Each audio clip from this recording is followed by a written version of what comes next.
Welcome, everybody. My name is Keith. I'm Don and Joe's firstborn son, and I'm just, behalf of my brothers, Scott and Corey and our families, just want to thank everyone for being here. It's just so good to see everybody here to celebrate the lives of Don and Joe Swarner, two just amazing, extraordinary people, and just thank you so much. So Dad's career was in the trades, and as anyone knows in the trades, you can't properly start a meeting or a gathering without a safety minute, right? So we gotta, we knew how to get in here, but now we gotta learn how to get out. So, yes, if there is any emergency or anything, come back through the door that you came in, or we've got these doors here.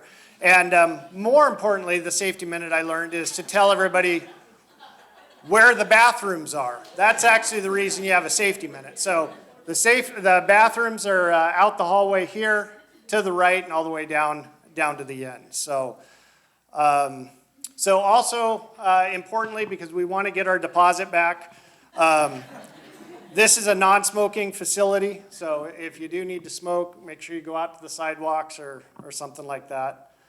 And finally, we do have an agenda, but we have not laid out any time frame on what's happening here. All we know is we got to be out of here by 5. So, but we appreciate those that have taken the time to join us from work, and we know that you maybe are going to need to go back to work before all the stories are told. So please feel free to get up. If you need to leave, that's just fine. So, Mom and Dad left the planning of today to the 3 of us brothers and our families, but suggested a gathering of family and friends with food and stories would be nice. So that's what we've put together. Next I'm going to pass the baton to Scott, Don and Joe's second-born son, my brother and executive chef extraordinaire who's been cooking all week, to share the menu, to tell us about today's menu, which consists of Mom and Dad's many of their favorites. It's one of the things Mom and Dad, they love to entertain. I mean, more parties and gatherings and stuff up at the house they built on the deck and stuff like that, and they continued that when they were here. And so it just seems fitting that that's what we're doing here today. And after Scott, brother Corey, Don and Joe's third-born son, is going to bat cleanup. He's good with all the details, so he's going to make sure anything that I missed in the welcome here that he's going to get squared away. He's going to introduce a video and then get us lined out to do food. So we're going to do food, and then we'll do a program here. So, all right, so I'm going to hand it to Scott, and he can tell us about all the good eats. I may or may not use the microphone. Can you hear me just fine without the microphone? We need it for the recording. Oh, okay. So I'll keep it down here. They took it. One of the facilities I worked at, they took the microphone away from me when I did presentations because my voice was too loud. So I apologize if I'm blowing anybody's ears out. So with what we tried to do today is one thing I realized and really look back upon is my parents were amazing at embracing whatever we wanted to do.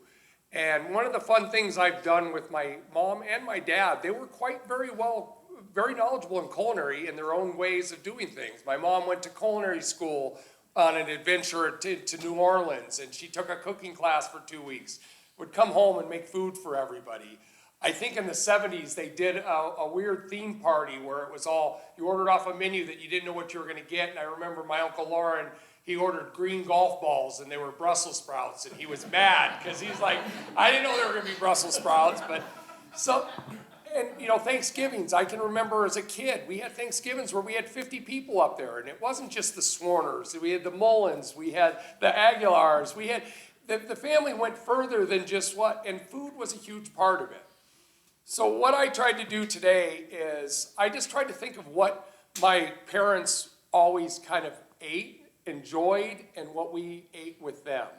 One item in particular that's over there, though, does have a funny story to it, is I made up some ribs, and me and my dad had some fun over the years with some ribs, because years ago, after I moved from Alaska in '95, I worked at Ruby Tuesdays. Now, I didn't remember part of this. Evidently, working at Ruby Tuesdays, I had talked to him about a rib recipe on how we made ribs. And he wrote it down. And I go back up a couple years later, and he makes up ribs off of my recipe that I gave him over the phone that I didn't remember writing this. And he's like, no, it's right here. You gave it. See, it says Scott's Ribs. And I'm like, Dad, I don't know what the heck you're talking about. I'm like, were we drinking back then or what? And we go in some circles, and then all of a sudden, it finally occurs to me. I'm like, oh, I know where we got that recipe from. It came from this. He goes, no. He scratched my name out. He goes, they're Don's Ribs now. They're not Scott's Ribs anymore. So at our events for years, we've always said, are we having Scott's Ribs or Dad's Ribs when we're having family around?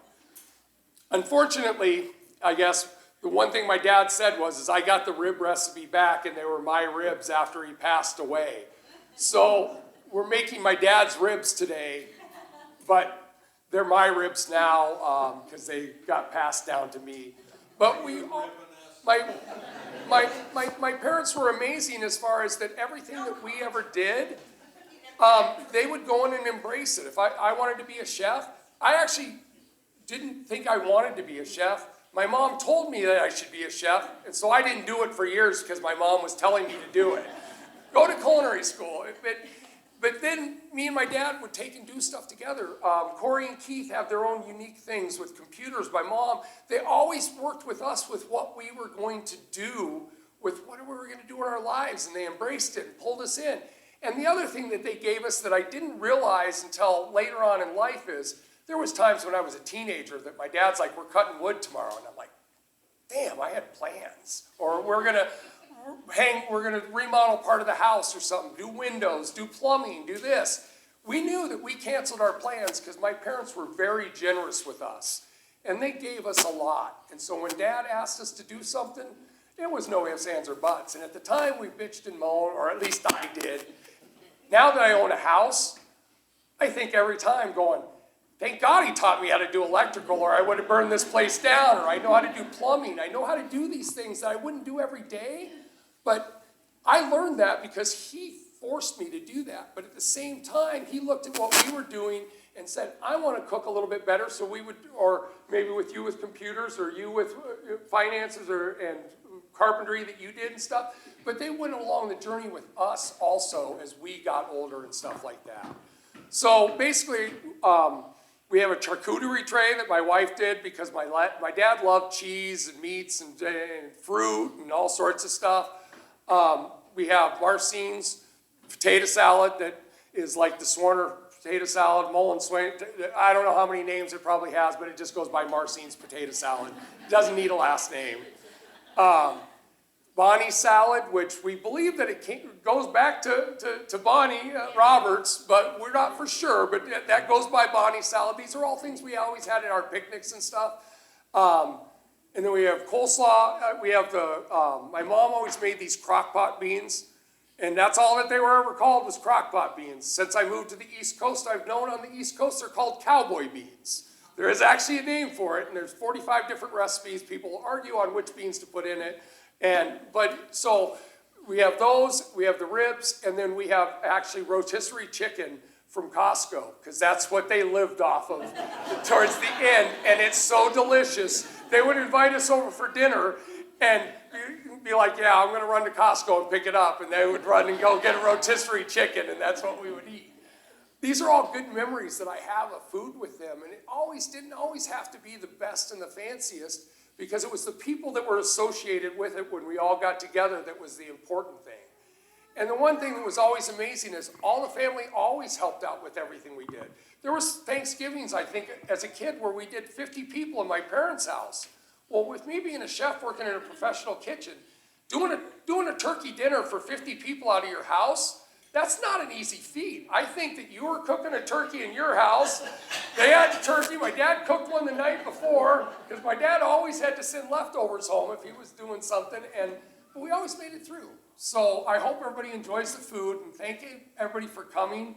I know everybody they traveled, and everybody goes, oh, everybody wants to come to Vegas, but it's not always easy to take and make a journey to where you have to go. And accommodations, we appreciate it so much. And I believe they probably all impacted your own lives in such a special way that none of us will truly know but the stories that we may hear later can help enlighten us a little bit on how each person had an interesting experience with them. Thank you. Thanks, Scott. I'll be brief so we can chow. One thing I want to ask everybody, if you do come up and please use the microphone. We'll have some open sharing later, and if you look at the bottom of the right side of the second page, we got a real simple flow of this gathering. We already did the gathering and refreshments. We did that really well. Took a little extra time. We just didn't get it started. We're doing the welcoming. We're gonna serve food and let it just be part of this gathering. And then we have some kind of planned remarks from immediate family. We have a slideshow, and then this mic will be open. And we got a time that we have to be out of this room, and that's the only limit. So we'd love to hear all the stories, all the ways that our folks impacted you. We are recording this because there's a lot of people who couldn't make this trip. And so talking through the mic, that's set up to catch the audio, so hopefully it'll come together well. And we got video going on in the back. My boys are doing IT, which I appreciate. So while we're serving or dishing up, we're actually going to play a video. If you're paying attention to getting your food, you might not be able to catch it all. It's my dad's edited version of their first trip on the Chilkoot Trail. So a little backstory on that. Our grandfather, Amos, had done that trail, and it was part of his whole, he ultimately got so audacious in his plans, he wanted to start in Skagway, Alaska, which is down in the Panhandle, hike over the Chilkoot Pass, which was part of the 98 Klondike Gold Rush. The first couple of years, that was how they got into the interior. They'd get to the river system, they'd get up there, they had to have so many supplies, they'd build rafts and head on into the interior. So Amos had done that journey. He wanted to do it solo in a canoe, and I've heard said he was getting so nuts at the end that he was going to go out into the, is it Bering Strait there, where it dumps out, and then come along the coastline back. He did part of the trip because his journey ended earlier than any of us wished. But my dad, I don't know how the idea really got started, but he wanted to do the Chilkoot Pass like his dad had done. And so he and my mom and Marcine, in 2009, planned for this. They got walking and getting into shape, and they did this. So the video we're going to watch was their summary of the trip. It's funny though, my dad, he got a VHS camcorder where you had the carrying bag and the battery pack and all that in like 1981. And his first video is like every video he's ever taken. He's the videographer and the interviewer. There's not a lot of video footage of him because he was always behind the camera and then interrogating nieces and nephews and whoever would stick around. So that you'll see his style in this video. So it'll be playing. You could have a conversation, but if you can keep it low for those that want to track with it. And his edited version could be edited down even further, and we could have cut all the funny parts. Ran out of time to do that, but it's pretty humorous and enjoyable. So I think the only thing I need to do is pray for our meal. Yes. Did I miss anything? All right. Well, Father, I thank you for the privilege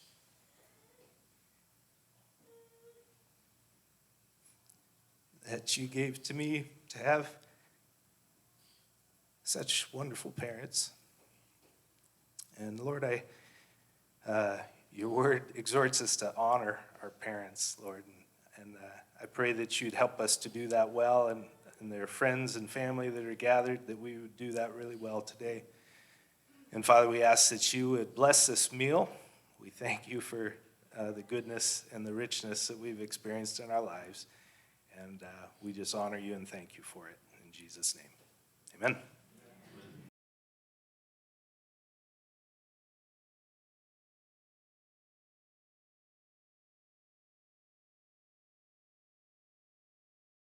Okay, we're partway up the opening hill. You can see Joe up higher and Marcine making her climb. And this is, by some accounts, one of the more difficult sections of the trail, partially because you're not warmed up and it's a steep quarter-mile climb. And Marcine's going to turn around and take my picture. There goes Joe off into the wilderness way up above. And this is a stepping stone project here. And we are deep into the coastal forest. It's beautiful country. Moss-covered rocks. There goes Marcine, climbing and climbing. And I must catch up, for I am their leader. So I will cut this clip and get back to hiking. See you down the trail. All right, so here we are just a little further up the trail. Joe stopped to take our picture. And I wanted to get a picture of them, or some movie of them. But what I really wanted to show is, there's where we started down at the river. There's the river down there in the valley. And that's what we're doing right now, is climbing up over this bluff that you can't stay down at river level. So we're going to climb up and over. All of this elevation that we're gaining right now, we're going to give back on a downhill side. So we all agree so far it's not too bad. So we'll see you again on down the trail. Okay, there's Joe getting doped up. This is our first break. We're about probably about 2 miles into the trail. Little resting spot right next to the river. We believe we're on an island because there's more river over out through those woods. But look at this lush coastal forest. The trail has been beautiful up to this point. We're actually traveling, or have been traveling, and we'll be back on traveling on a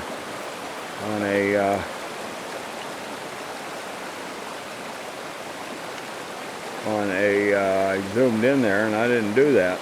So, but at any rate, we are on an old logging road, and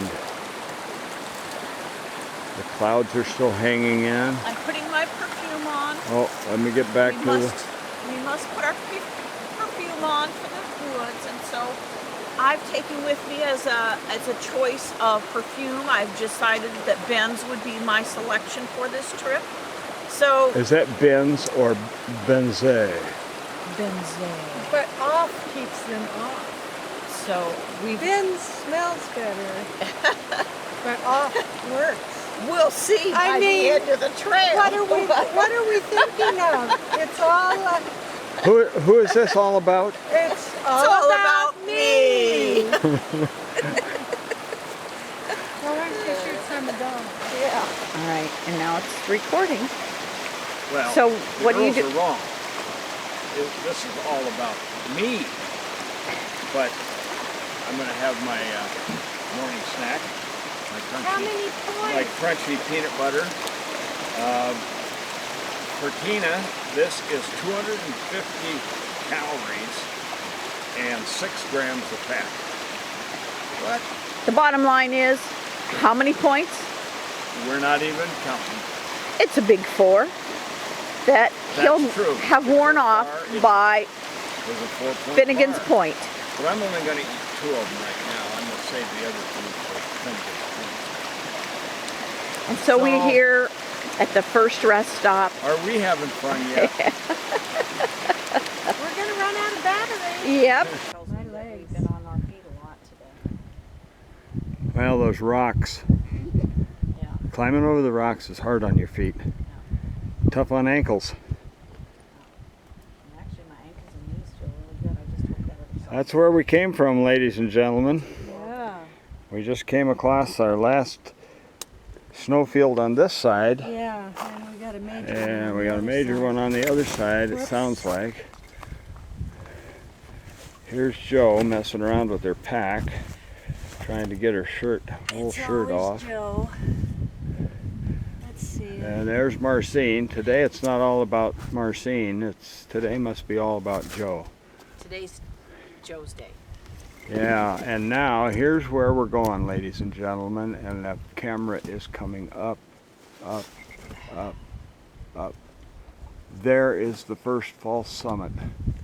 Of 3. And this is a much less steep, but much longer Peterson trail. Very few people used it. I understand it's tough on the backside trying to get back over to the trail. So, pretty impressive turf. Oh, can you? Can you get that? I'm not sure if I can. There. There it is.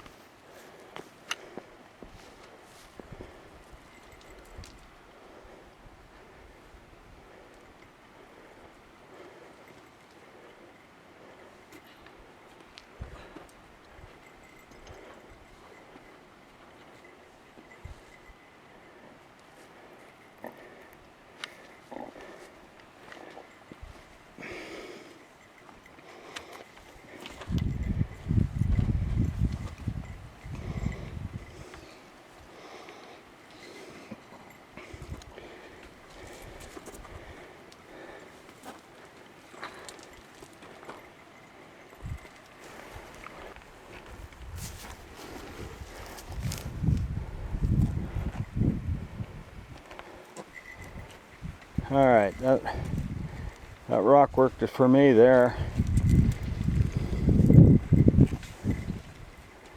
Marcine likes she doesn't like this sandy gravel.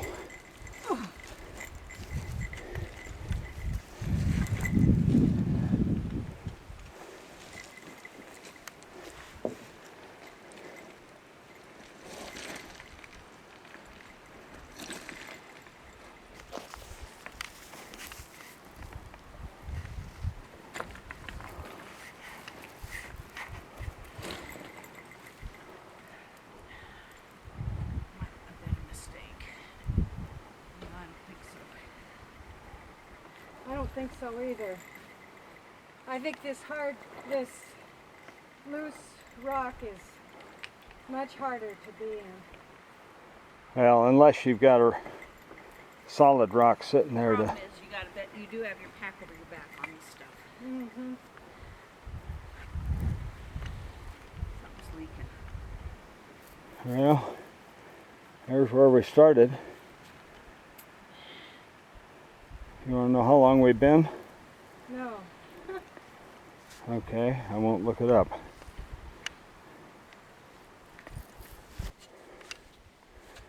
Here we are in the snow again. Last snow. There's a lot of snow up here. Last fall summit. We hope. We got to get up through that. And we think we're into Canada.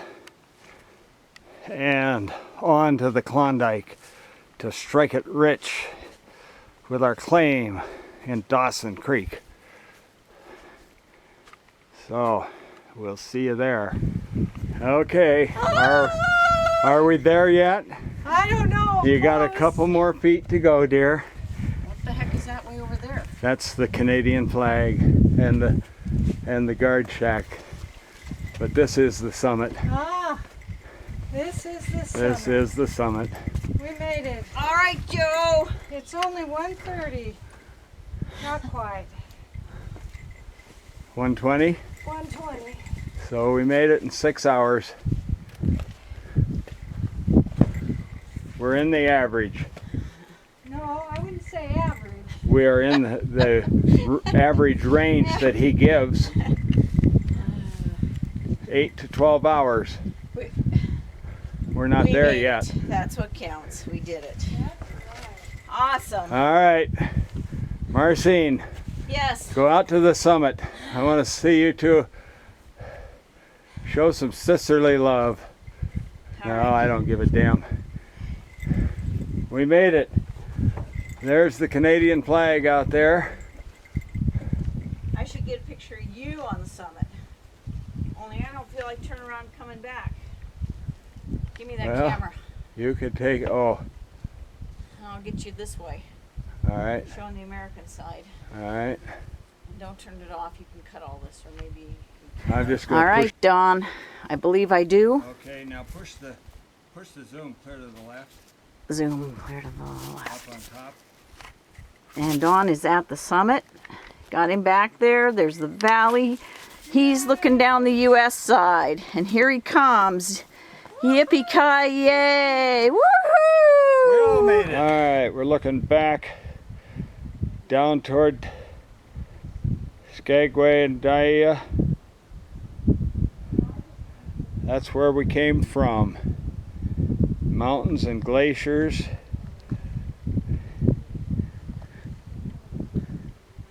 More mountains and glaciers.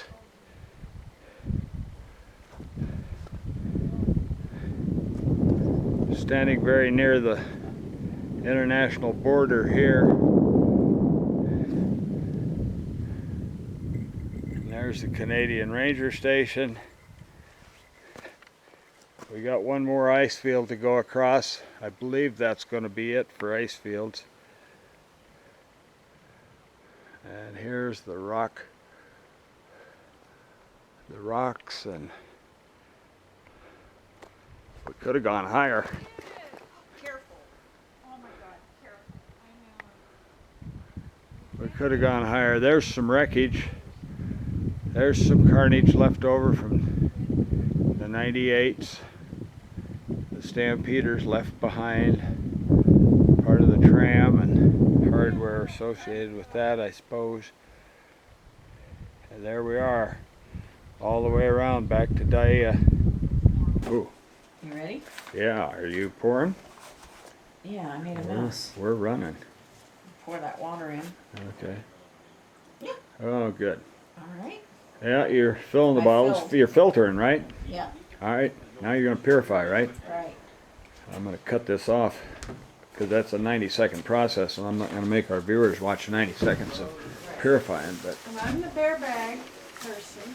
I will swing over to the bear bag lady. The bag The bear bag lady. All right. This has been a wonderful trip. Here we are at Bear Loon Lake. I'm going to shoot a picture of the lake in a minute, but Marcine's got the water purification. It's a UV deal. The light just came on in there, and it is purifying. And in 90 seconds, it purifies that liter of water. And we've gathered this water from Bear Loon Lake, which is probably our poorest water source on this trip. All of the rest of them have been rushing mountain streams, just gorgeous mountain spring water, or spring runoff water, or whatever. At any rate, so that's that process. When 90 seconds gets done, it's all done. Now we'll swing over here and we'll interview our bear bag lady. Yes, we have to put our garbage, our deodorants, etc. Any snacks. This is Marcine's very Food and anything that important has an bag. odor, right? Anything that has an odor, bagels. And until we got to Bear Loon Lake, we've always had a cupboard or something to put our bear bag in. But tonight, We're gonna have to. Dawn is going to. We're going to have to hoist it on the bear pole. And there are other people's bear bags hanging off the bear poles. Right outside the cooking shack here. This is quite a nice little open air cooking shack. It's got three tables in it. They're all metal topped and fire extinguisher. because we have our stoves And we've over got- here. We've done the cooking. I did the cooking already, but we cooked the stoves, and we're having we're having a variety meal. We're gonna have Oriental style rice and chicken, and we're gonna have sweet and sour pork with rice. And then if we're still hungry, we've got a 4-meal pack over here, beef stroganoff, which was our emergency food, the one extra day. And of course, we have dessert Oh, and coffee. yeah.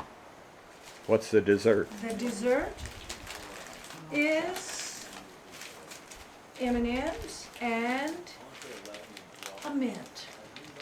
We will have an after-dinner peppermint and M&M's on our ice cream, but without the ice cream. without the ice cream. And I'm going to interrupt. I want to get these guys down here.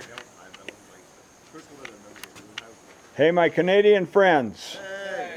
I'm videotaping our dinner operation up here for posterity, and I just wanted to share our friendship with the viewers back home. So these are our East Coast Canadian friends, right? And what we learned is that Canada, much like the U.S., has Easterners and Westerners, and never the twain shall meet sometimes. But here they are out west. They've been a happy crew, great crew.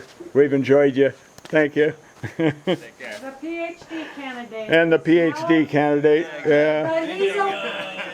But Whoops. he's a Congratulations Westerner. to the one that's getting married. We got He's one. Oh yeah, we got a groom to be, a PhD to be, and an MBAer down there, a future MBA, huh? Yeah, and He's got his master's. and you already have your masters, okay? And they're all engineers. Tell you what, they're a great bunch of guys. We've enjoyed you. But the PhD is a West Coaster now. Oh, that's right. He moved out west. Okay, so Marcine is on the second bottle here. Don't forget to And do the she's- privy. Got number 1 done. Yeah, okay, so we've seen enough of that. And then up here at the top of the hill, on the rock, is the Canadian Privy. Now they, probably out of here, I don't know, they helicopter the remnants in and out. But over on the American side, they've gone to composting units that, quite frankly, seem to be working pretty well when we went through.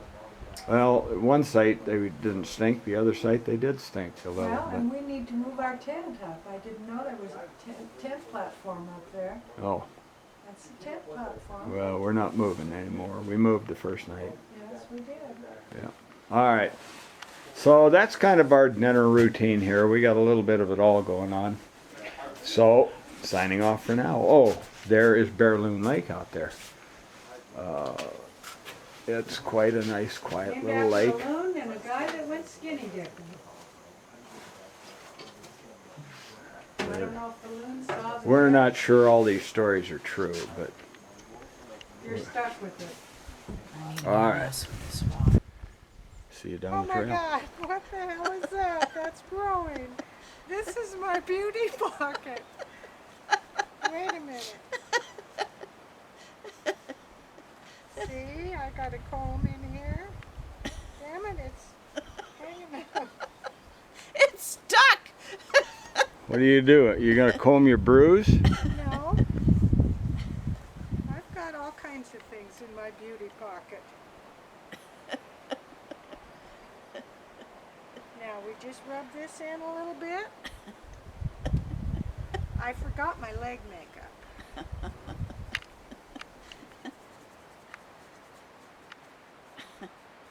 Oh, a little more.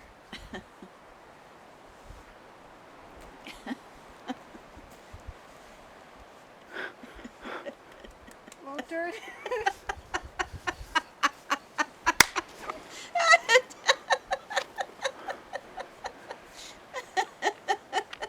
Yeah, I know. I forgot my real beauty stuff. Here's our other trooper. Yeah, We see how I've are- been entertained on the trail this last 5 days? How far do we have to go? We have about 1.5 miles to go, and we are going to be happy to be at Bennett. fairly shortly. And we bought lunch. And we We're got going to get lunch and served then to we us. got a beautiful train ride ahead and a shower by 5 o'clock. We have our makeup artist over here still working on hiding her bruises.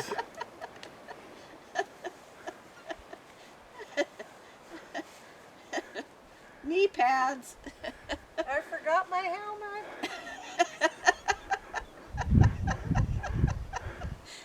Could have used elbow pads.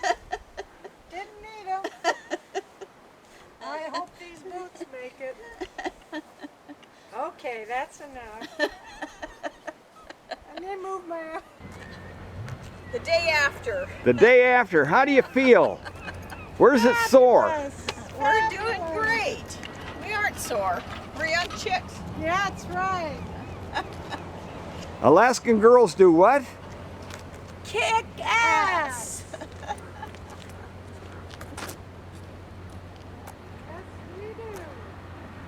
We thought we'd just kind of start sharing some stories. So I'm going to start. I've written something, and to kind of keep myself straight, I'm probably going to be reading.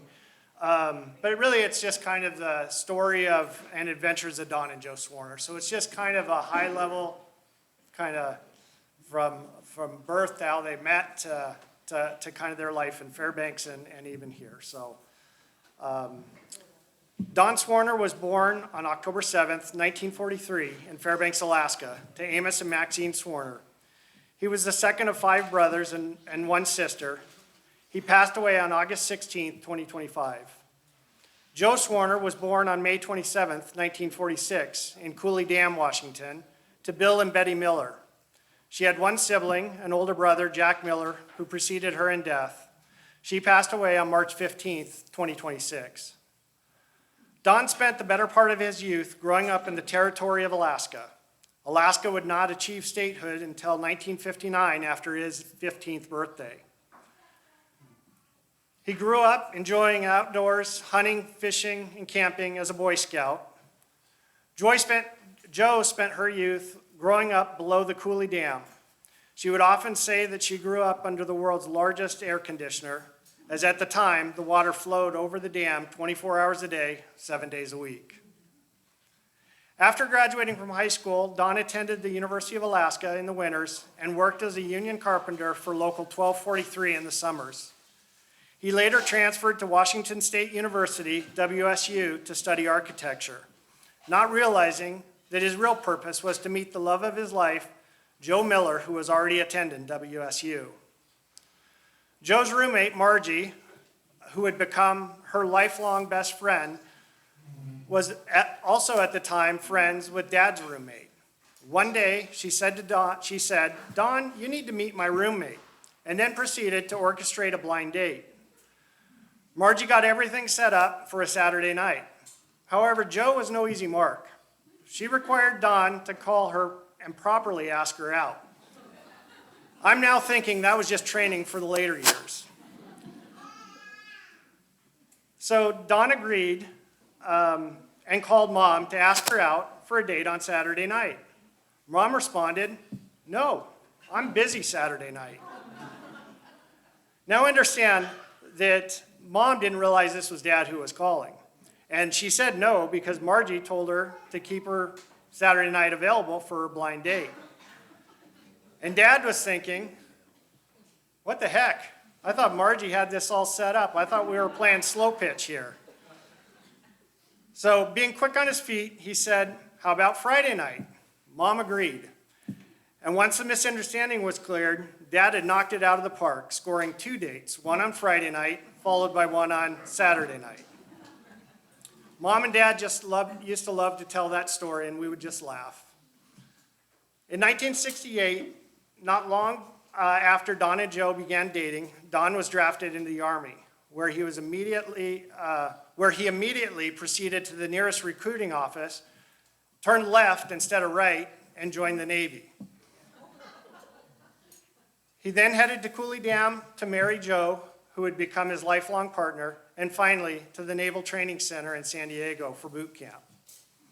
Don and Joe spent the next several years living the Navy life. They spent their first year in San Diego, where their first son Keith was born in 1969, then 16 to 18 months in the Philippines, and finished out in San Diego, where their second son Scott was born in 1971. They both loved to talk about those years. They didn't have any money, but boy did they have fun. Dad would love to tell the story of Mom insisting that she give directions to the jeepney drivers in her best broken Filipino. They would laugh about all the times that they would end up lost and at the wrong location. After the Navy in 1972, they packed up everything they owned in their white 1970s van with a blue tow-behind plywood box trailer, which I'm sure Dad had built, and headed north to Alaska. I remember bits and pieces of that trip. Dad had built a platform in the back of the van for Scott and me to lounge around on and sleep during the trip. For safety, he installed a 2x12 padded headboard at the front of the platform to catch us if he slammed on the brakes. It wasn't that seatbelts were optional, they just didn't exist. After arriving in Alaska, Don returned to work with Local 1243, where he had been a union carpenter since 1959 at the age of 16. He would later become the local business agent, and before retiring in 2004, its regional director for the state of Alaska. In those early years, Joe had her hands full raising two boys, only to become even fuller with the birth of their third son, Corey, in 1976. She would later work in secretarial and office management positions for Festival Fairbanks, Alaska State Senator Betty Fahrenkamp, and the University of Alaska before retiring in the late 1990s. Also, upon their arrival to Alaska, they began planning and building their home they would live in for the next almost 50 years. Don put his love of architecture and carpentry skills to work, designing and drafting blueprints with his brother Romar, and then building a beautiful 4-story split-level home on the hillside overlooking Fairbanks, the Tanana Valley, and the Alaska Range. Building their home was a full family affair involving clearing trees, using Mom's chainsaw, which was her birthday gift earlier that year. And no need to worry, Don would receive a microwave in later years for his birthday.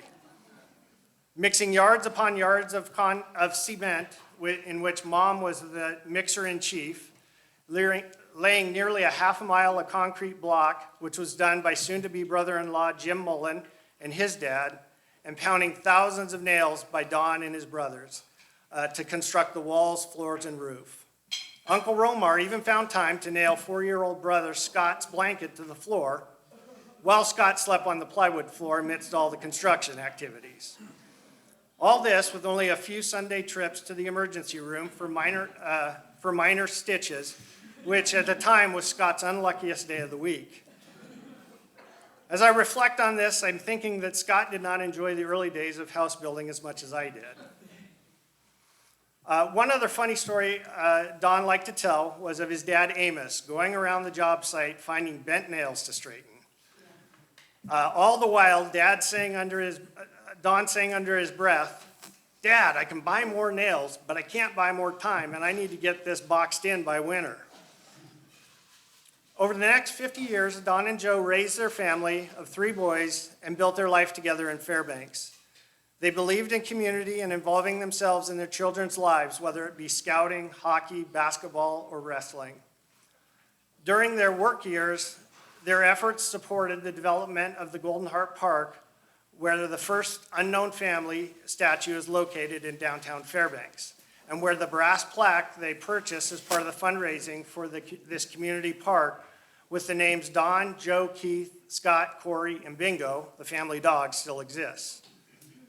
So this is that statue that sits in downtown Fairbanks of the unknown first family, and it's a wonderful park in downtown Fairbanks.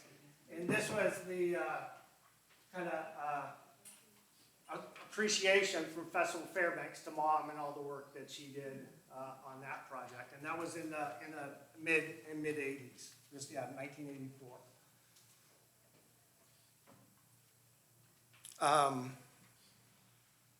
Together, they were also heavily involved in many community Labor Day parades and picnics, In fact, Joe initiated the annual chili cook-off competition at the picnic, and when the health department said the public was not permitted to taste the chili, only the judges, she made everyone a judge. Yeah. In 2004, Don and Joe were honored as the parade marshals at the Labor Day Parade. This was one of Dad's proudest recognitions.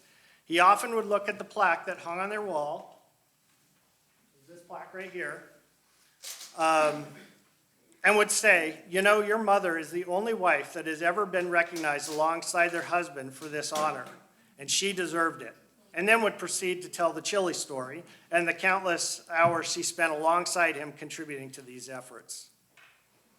In retirement, they dedicated themselves to supporting Ice Alaska, an international ice sculpting competition in Fairbanks that occurs in late February till the thaw begins in late March. In addition to serving on the board of directors, Don became their network engineer, technical support, and master of all things required to run their web cameras. Joe was their webmaster and master of all things required for print publishing. She loved her Mac computers and regularly gave me a hard time about not being her go-to technical support after I pushed her out of the nest one day saying, I think you can figure that out. And then proceeded to let her figure it out.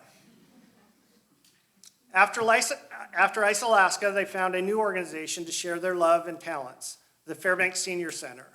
Their efforts with the Senior Center are less known to me, but I know that they both dedicated a lot of time, and Dad was on their board of directors.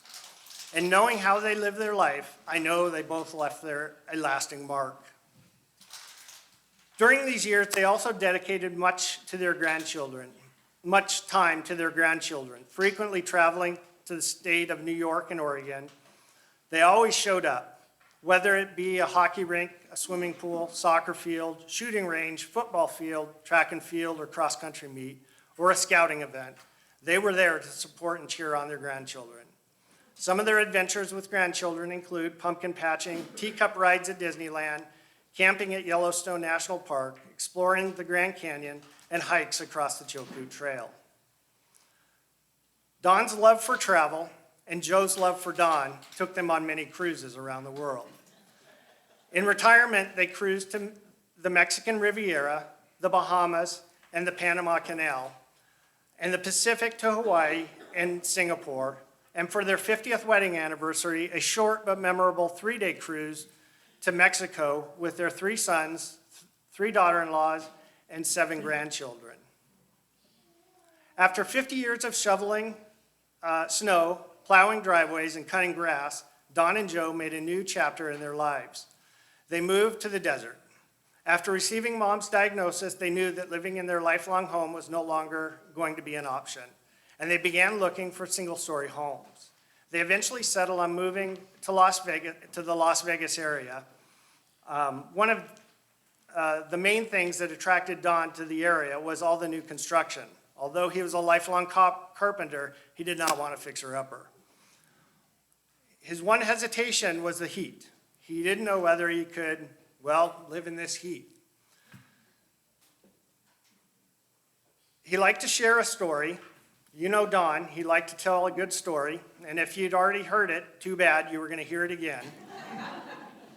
He shared that it was a conversation with his brother Dennis who helped him come to terms with the heat. He was telling Dennis that he was thinking about moving to Las Vegas, but he wasn't sure he could handle the heat. Dennis responded with, Don, what do you do in Fairbanks when it's 50 below? Dad didn't respond. He just waited for the punchline or the sarcastic response he was certain his brother was about to deliver. Dennis said, you stay inside. That comment put him at ease and sealed the deal. And the next month, in January, Tina took Don and Joe on a 3-day whirlwind trip to Las Vegas to find and purchase their new home. Although their years in Henderson were short, they both loved living in Las Vegas. They found excellent health care for Mom, made many great friends, and enjoyed living in a place where friends and family traveled to see them, and where they could still entertain either at their home, on their patio, or at one of the shows on the Strip. At many shows they would go to, Mom's infectious smile would catch the eye of the entertainer. And thank you, Maria. This is that smile that would catch the eye of the entertainer. On one occasion at Carrot Top show, while he walked through the audience to greet his guests, he bent down to Mom and said, "I love your smile, and I enjoyed you in Golden Girls." After their move, I would often ask Dad how it was going, and he would say, "Great, one of the best decisions we ever made. And I haven't shoveled any snow or cut any grass." This is just one collection of stories from a lifetime of stories from the lives of Don and Joe Swarner.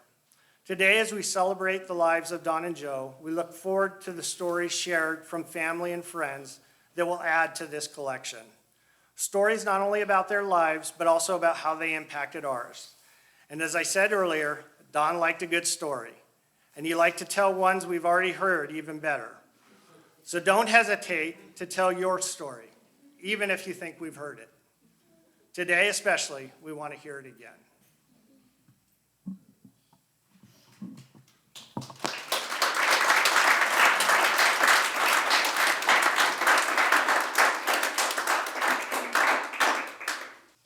Just an absolute legacy that they're going to leave behind.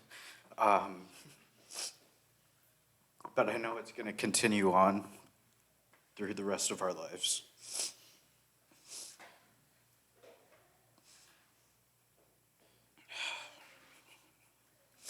Like my dad said, I'm Keith and Tina's youngest son.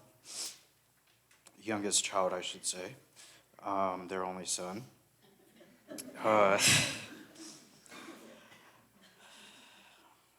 I wish we were gathering today under better circumstances. However, this is a celebration of life for two amazing people that I had the pleasure of knowing as my grandma and grandpa.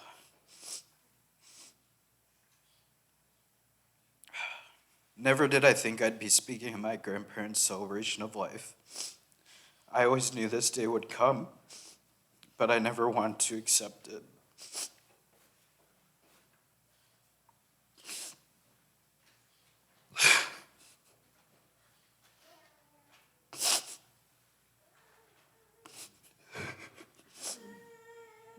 After hearing everyone's words so far, and the stories we'll continue to hear today, and seeing all the family that's gathered here today, it has reassured me that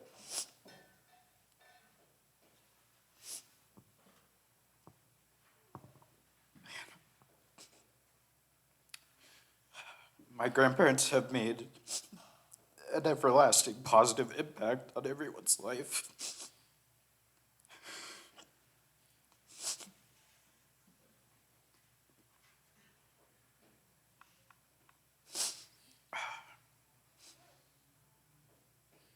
My grandparents always supported us growing up, all of the grandkids, no matter what. In whatever new sport or hobby we would pick up, they would be there to watch us. It didn't matter if we had been doing it for 1 week or our whole lives. They would always be there, and they were always interested in whatever new stuff we would be up to. They would even fly from Fairbanks to Anchorage to watch my sister and I in hockey, swimming, band, or whatever it may be. They loved being grandparents, and they always knew the right things to say and do. That's what made them my biggest role models, and I'll always continue to look up to them. They've made a huge impact on the man I've grown into today and will continue to grow into. I'll forever miss them both, but always try to look back on the amazing memories that they helped me create. The amazing childhood I got to live with my sister. If I could say one last thing to him, it would just be thank you.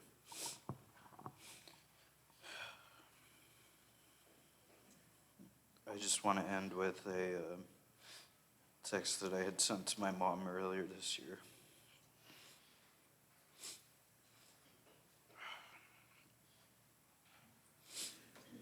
What I had said to my mom after I heard the news of my grandma passing. I'm very sad that this chapter of life will be coming to a close.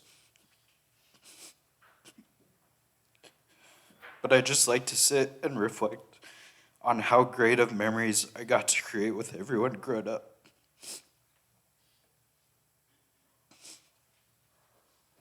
To this day, and in the future, and how I would never trade that for anything. I also like to think that the soulmates I knew as my grandparents will at some point be able to be back together and be happy for eternity, watching over us always.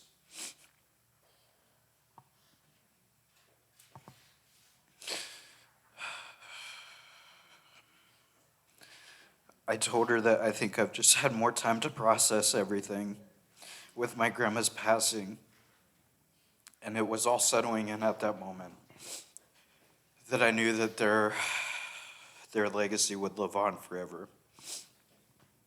I'm just glad that I was able to be part of that legacy and that they gave me so many great memories as well as everyone else growing up. I will forever be thankful for them. Thank you.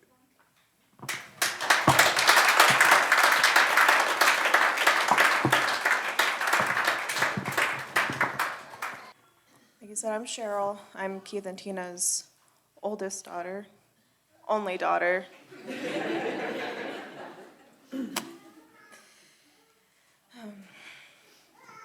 It's kind of hard to even begin to think about the right thing to say. No words can even begin to paint the picture that my grandparents, like of them, I mean, two amazing people, everyone that knew them.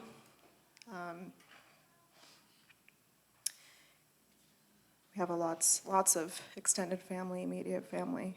They also had their own family in Fairbanks. My one memory that pops up in my head is when Grandpa would take us to the Carpenters Training Hall in Fairbanks, and he was so proud of his grandchildren, and he'd always talk about Devin in New York, the Oregon cousins, me and Michael. He loved his grandkids very loudly, proudly, and he loved everybody, and everyone always knew who we were, because I mean, before we even met anybody at the Carpenters Hall, they already knew who we were.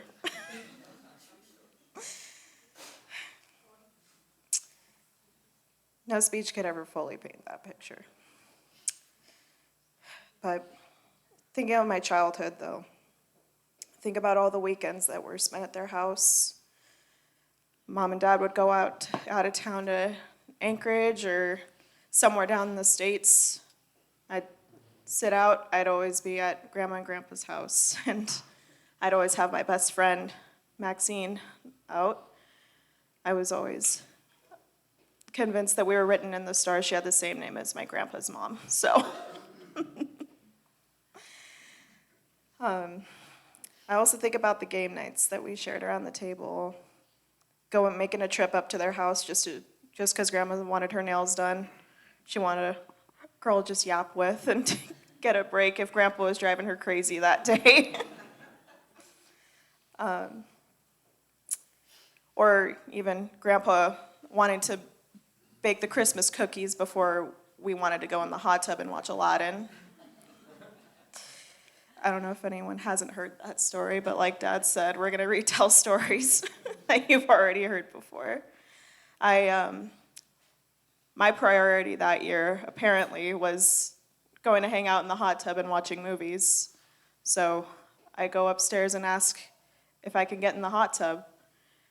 He's like, well, don't you want to bake the Christmas cookies? And he got a little worked up about that. That's why we were there. I'm like, Grandpa, I don't like it when you're mad. So I'm pretty sure we got hot tub before we did the Christmas cookies that year. I also think about all the family dinners that we had up there at that house. Even if it wasn't a holiday, birthday, it didn't matter. It was still a celebration up at their house. I mean, but the memories themselves isn't, excuse me. The memories themselves are precious, but what made them really special, wasn't the activities, it was my grandparents. Just the feeling of knowing, there's always a home that walk into without knocking. Yeah, this is hard.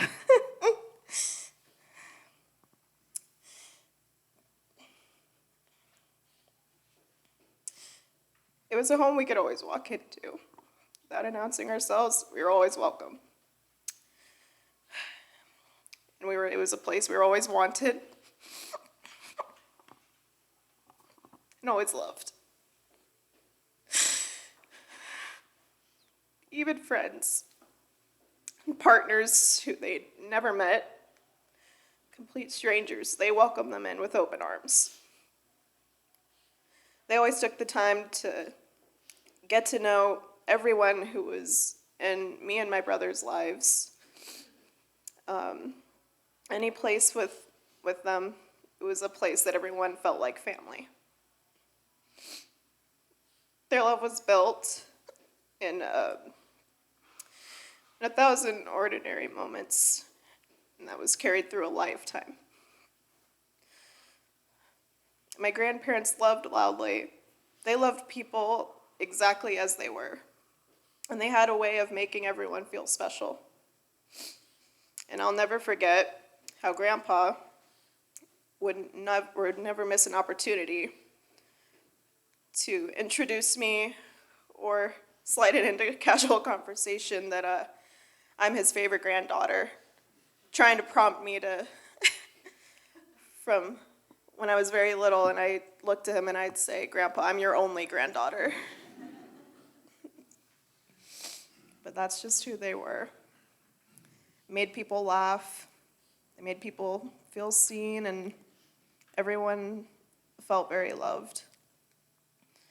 And I'll always remember the Christmases and Thanksgiving celebrations we shared, and the tradition of opening one Christmas present on Christmas Eve at Grandma and Grandpa's house. I think they always knew it was gonna be a board game of some kind, as an excuse to just turn this into a game night. They let us pick the present, but what we didn't know was they were all puzzles and card games, maybe a new Mexican train set. But looking back now, I realize that so many of my favorite memories were shared with them. My husband, Spencer, organized a family gathering to have an engagement party at my grandparents' house. Everything always happens at their house, or they're always there, and it was, I always remember that, and I'm very thankful and lucky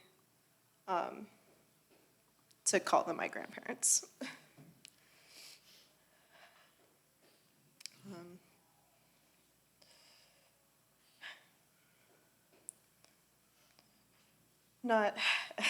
Sorry.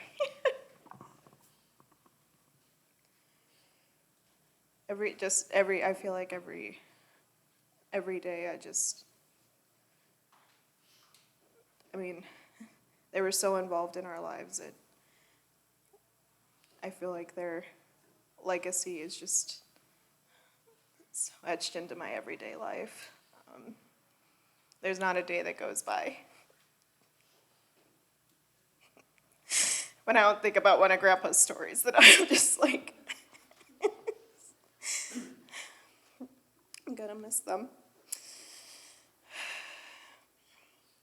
But with all those stories, we are left with a lifetime of memories and a family that's held together, that was built on the foundation of the love that they would give endlessly to everybody in this room and everybody.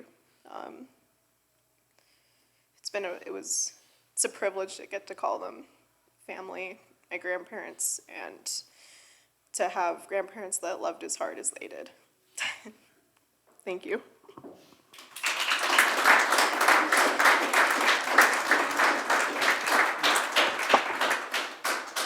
I have to have paper. The phones are too small. I'm old.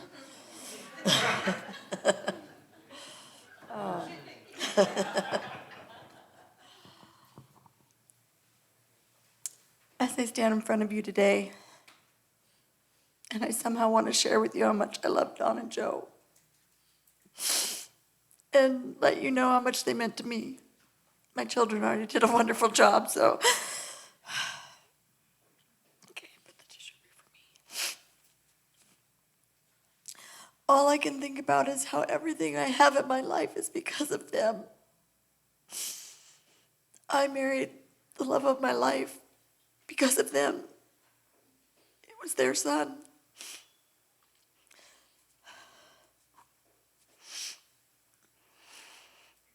I feel like I'm one of the luckiest people in the world. I was blessed with the best mother and father-in-law anyone could ever ask for. Doesn't mean we always saw eye to eye. Doesn't mean we didn't have our moments. Joe and I are both stubborn.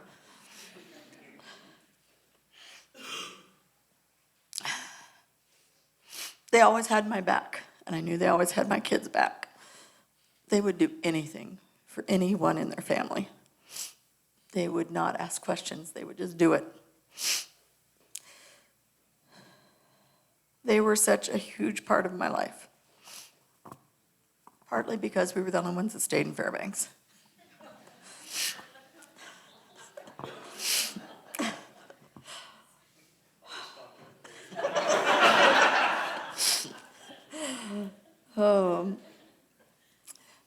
As I said, I fell in love and married the love of my life, their oldest son, Keith, and our two amazing children you've just met, if you didn't already know them. Don and Joe were present in our lives, dating, marriage, the journey of our children.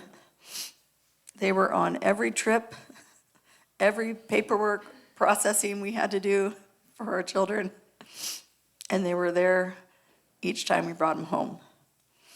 I met Keith in 1990 and we married in 93. Don and Joe accepted me from the moment they saw me. There was never a question in their minds. Maybe that they used to joke that why did I marry into this family, but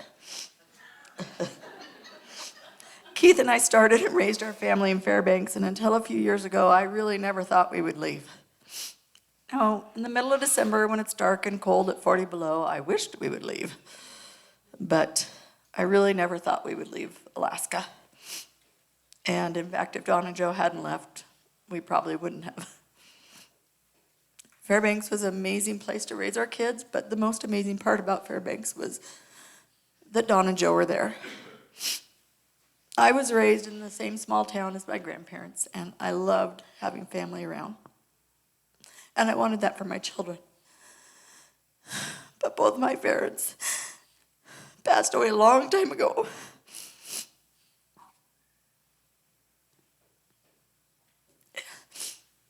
So Don and Joe were the only grandparents my kids ever had. And all of you that know Don and Joe, they were the only ones they needed.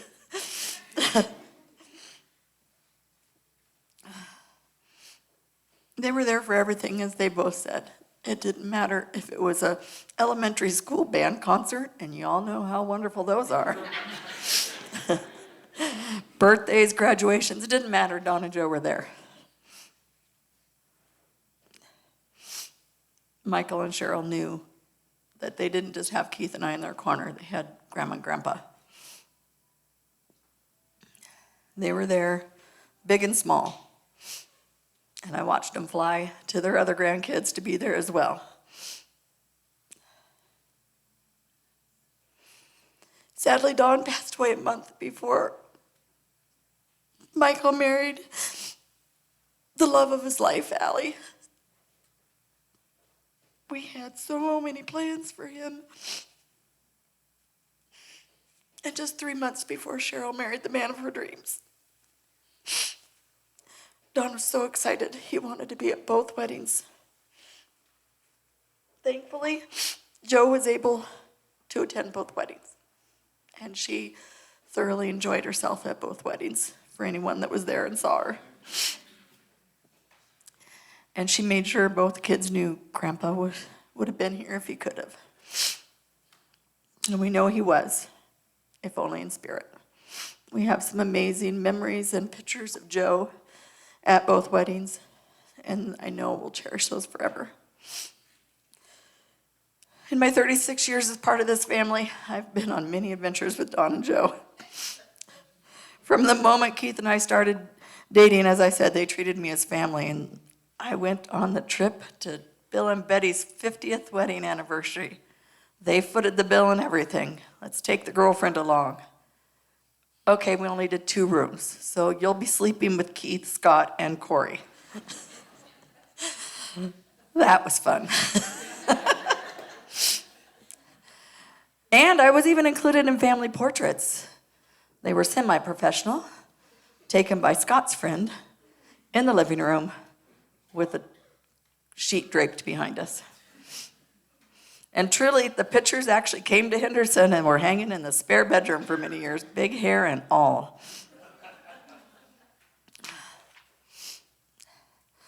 Travel was something that Don always enjoyed, much more than Joe. And I love to travel, so Joe was always there to encourage him. Ooh, Tina's going to Anchorage for a hockey trip. You should go. She always volunteered him, whether it was Anchorage, Oregon for pumpkin patching, Disneyland, wherever it was. You should go with Tina. Either to get him out of her hair or to keep an eye on me, I don't know.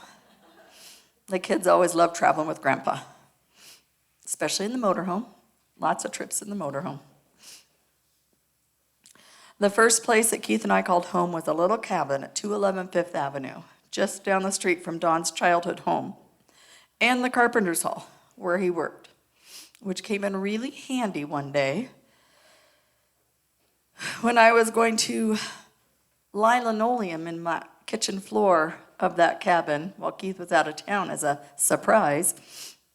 I come pulling up in the minivan, linoleum sticking out the window. Lauren comes walking out of the other little cabin on Fifth Avenue. What are you doing, Tina? I said, Lauren, we are laying linoleum. He said, what? I said, yeah, we talked about it last night. Tina, was I drinking? Yeah. I said, no, Lauren, you just had a Pepsi bottle. Oh, Tina, there's not just Pepsi in that bottle. He proceeded to go back to his cabin, get all the tools, bring them over to me, set them down, and go back to his cabin. He was not part of this plan. So I called Don up at work crying, told him the story. He proceeded to call Joe. I'm not going to be home after work. I have to go lay linoleum with Tina. So, could have been mad. Nope, she brought us pizza for dinner. So the little cabin had nice cheap linoleum laid by Don and I. But that was him. Whether it was laying linoleum in a little tiny cabin or whatever you needed, he was there. Don, I need you. I'll be there. Never question. So when they made the decision to move out of state because of Joe's health, there was no hesitation from either Keith or I. We were moving also. And we were going to help them in any way we could.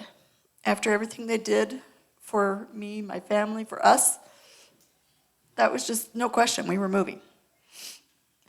Now, there may have been a few questions and a few moments that we doubted as we were helping pack them up in their house that they built and raised their boys and lived for almost 50 years.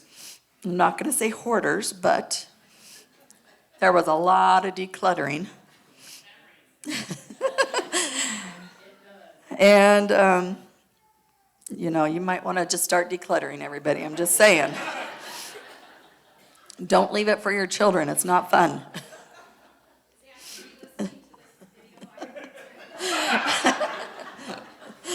Now the fact that they were moving to Vegas was a plus. Keith and I had been visiting here for about 10 years on vacation. So, you know, they could have picked a worse place to move. But truly, it wouldn't have mattered. We would have been there. There wasn't a question in our minds. As soon as they moved, my paperwork was in with Alaska Airlines to transfer. It took longer than I wanted to, and we made a lot of trips before we transferred to come down. But it finally happened, and we're here. Keith and I are staying, so please, everybody, keep coming back and visiting for much happier times. There are some people that get married, and they say those wedding vows that we've all heard. But you wonder, do they really mean it? If you watched Dawn and Joe here in Henderson, you saw two people who were dedicated to each other, and all those vows they took so many years ago. Dawn loved caring for Joe, and he would not have done anything different. He was very aware that he needed help, and we were very aware when we overstepped, as he would sit on the couch next to Joe and tell us, well, I guess I'm useless, because we were doing too much. So we would back off a little bit.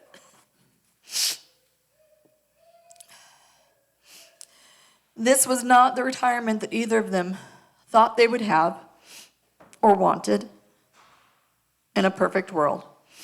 But they were in love with each other until the end. Dawn would regularly tell Joe, I love you. And she would regularly say, you must.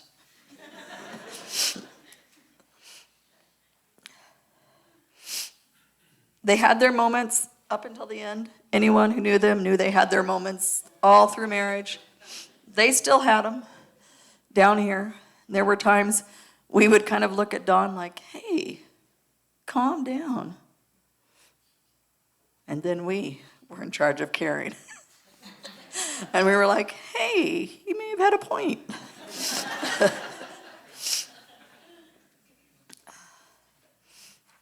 Don's death was a shock, and for the most part unexpected. He was in the hospital for a week before he passed. We knew there were some health issues, things that needed to be taken care of.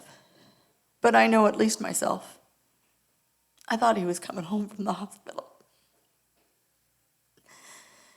It never entered my mind he wasn't. He was going to come home. We were going to make sure he was better. He never came home. So that was a shock. Joe, on the other hand,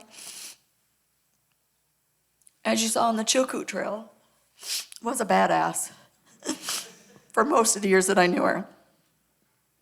She didn't ask for help. She bought cars that fit sheets of plywood in them. She didn't need anybody. And so as she started needing people, she could have become a very angry, angry woman. And for the most part, she did not. In the end, she could do very little, if anything, for herself. And she was still very thankful and very grateful, as long as you kept her shoes on.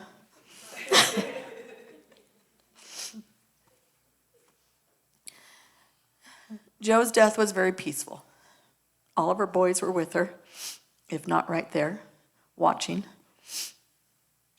And as I held her hand, I whispered into her ear, it's okay. You've made Dawn wait long enough. It's okay, you can go. That was one of the hardest things I ever said. But there were family members who told me I needed to. That sometimes people hold on longer than they should because they're scared we're not going to be okay. I don't look very okay right now, but I am.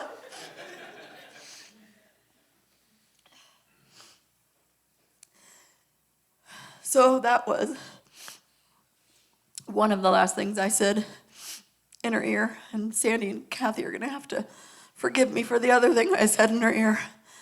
Don really did like to tell everybody you were his favorite. Marcine was his favorite sister. Cheryl was his favorite granddaughter. I was his favorite daughter-in-law for a while until Sandy came along, and then we had to put states by it. You're my favorite one in Alaska. You're my favorite one in Oregon. You're my favorite one in New York. So after I whispered in her ear, you've let Don wait long enough. It's okay. I also said, you go tell him his favorite daughter-in-law misses him. I am so sad that we lost them both. I wanted so much more time with them. And I do believe they're together again. And at some point, that does give me peace that they're together again. And that's all I have. Thank you.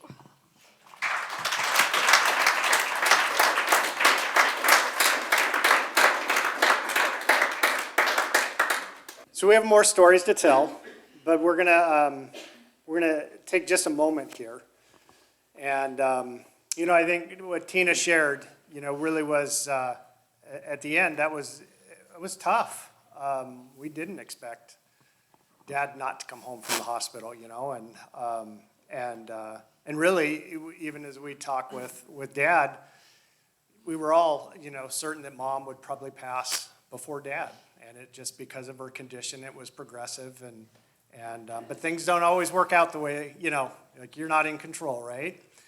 So, any rate, and as Tina said, sometimes we'd be like, Dad would be overwhelmed, we would try to step in, but, I think part of living is living, And so taking that away from him and trying to do too much for him, that wouldn't have been the right thing, because he would say sometimes, like Tina said, well, I guess I'm worthless if we got to doing too much with dinner and dishes and, and everything like that. But he did it all for Mom, and boy, did we learn really quickly the load he was carrying. It was Team of six was not enough. a team of 6 was not enough. It was unbelievable, and thankfully. I'm not sure whether he came to it on his own. I think others were prompting and stuff. He started getting help. And Elena joined and started coming like about 20 hours a week from Golden Heart Health Services or Garden Hut Care. And that helped Dad out, a lot. And boy, we needed that help more than anything when we were trying to care for Mom. And thankfully, we had a group of caregivers, a core group that really stepped up and they started to kind of be regulars on shifts and stuff. And they're here today from Golden Heart, and we'd like them to stand. And it looks like maybe Elena had to go. So, but Sylvia.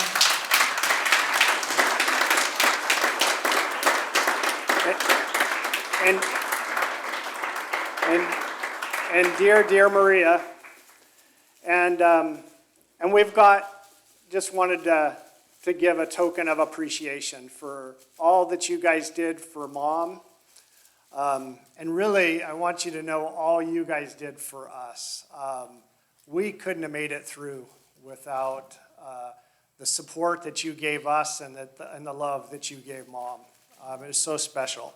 So we have these bowls that we want to give you. Now, these are Great Alaska Bowl Company bowls. So there's a bowl company in Alaska, and they cut down birch trees, and they build these bowls. They turn them on a lathe, and this is one piece of wood. They're not glued together or anything. So it's a heart, and it's inscribed, "From our hearts to yours, thank you for all the love and support you gave our parents, the Swarners."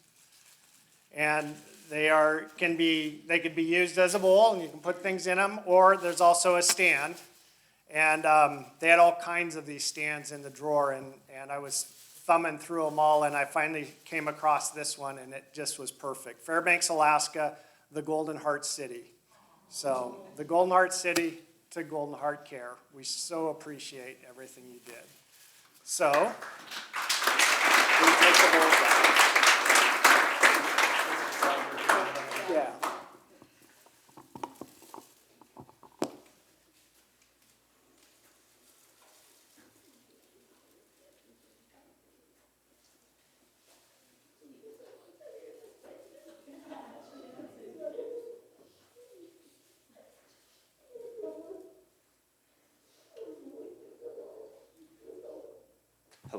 Hello, everyone.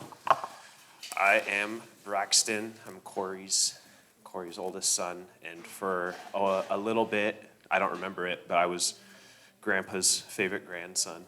Because I was the first. I made Grandpa a grandpa. And growing up, I'm one of the Oregon grandkids, and my dad was a school teacher growing up at the school we went to, so that means he had the summers off.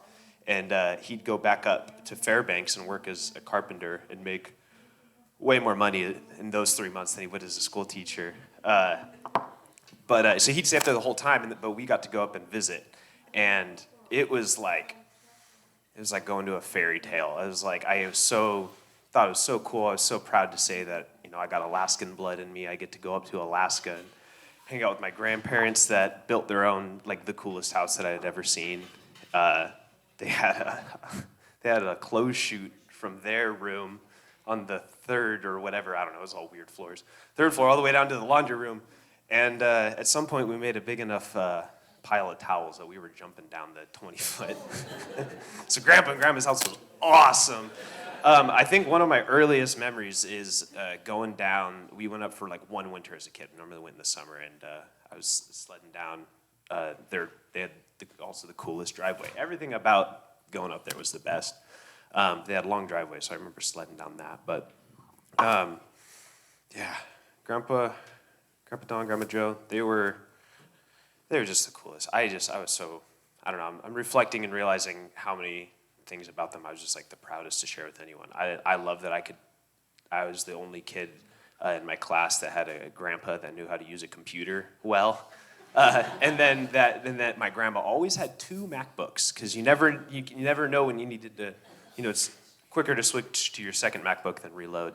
But yeah, I was just thinking about, I don't know, I know there's a bunch of stories I didn't know what I wanted to share, but I remember, talking about Grandpa always being there ready to help people.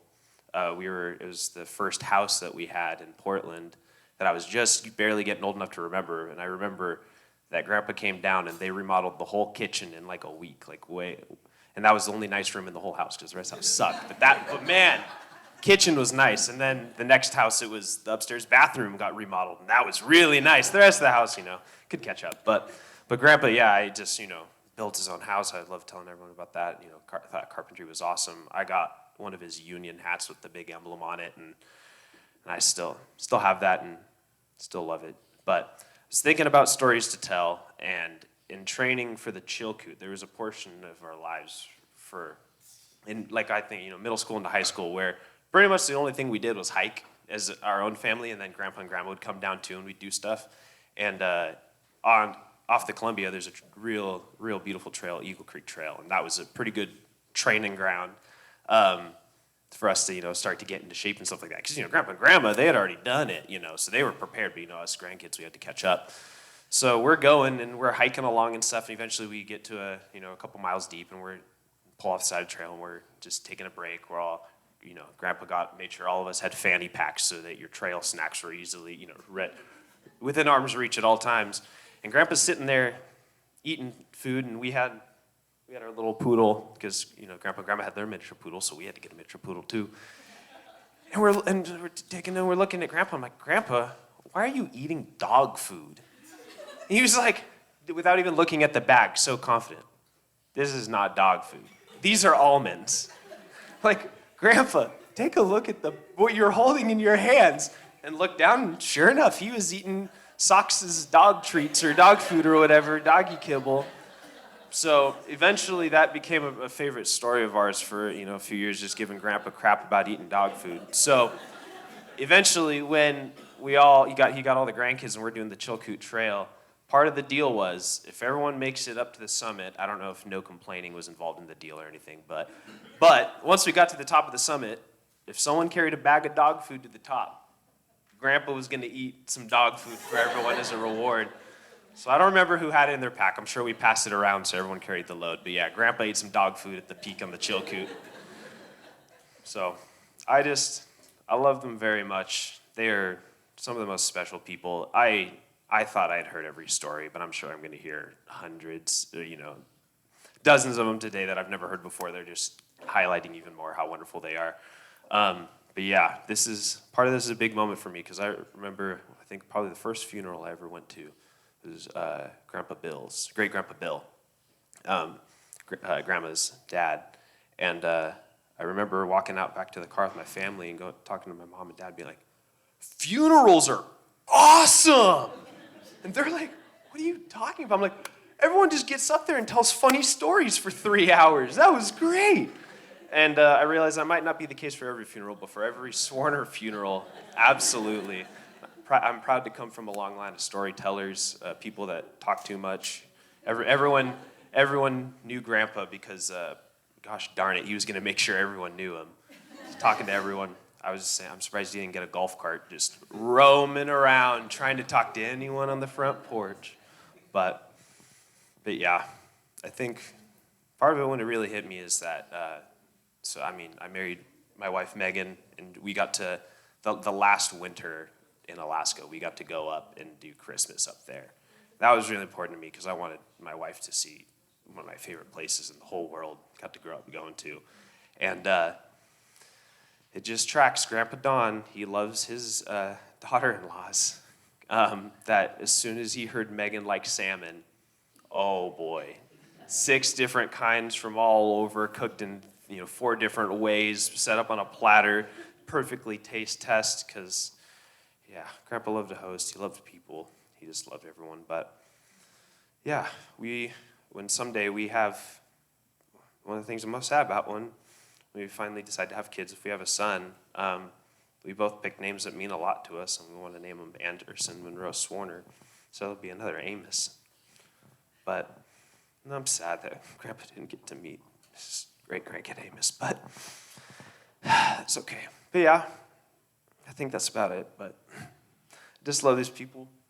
Grandma gave me a whole iPod filled with all the Beatles, so I've got good music taste. They're the most, if there's anyone you should ever try to be like, Don and Joe are probably the best people you could be. So thank you guys.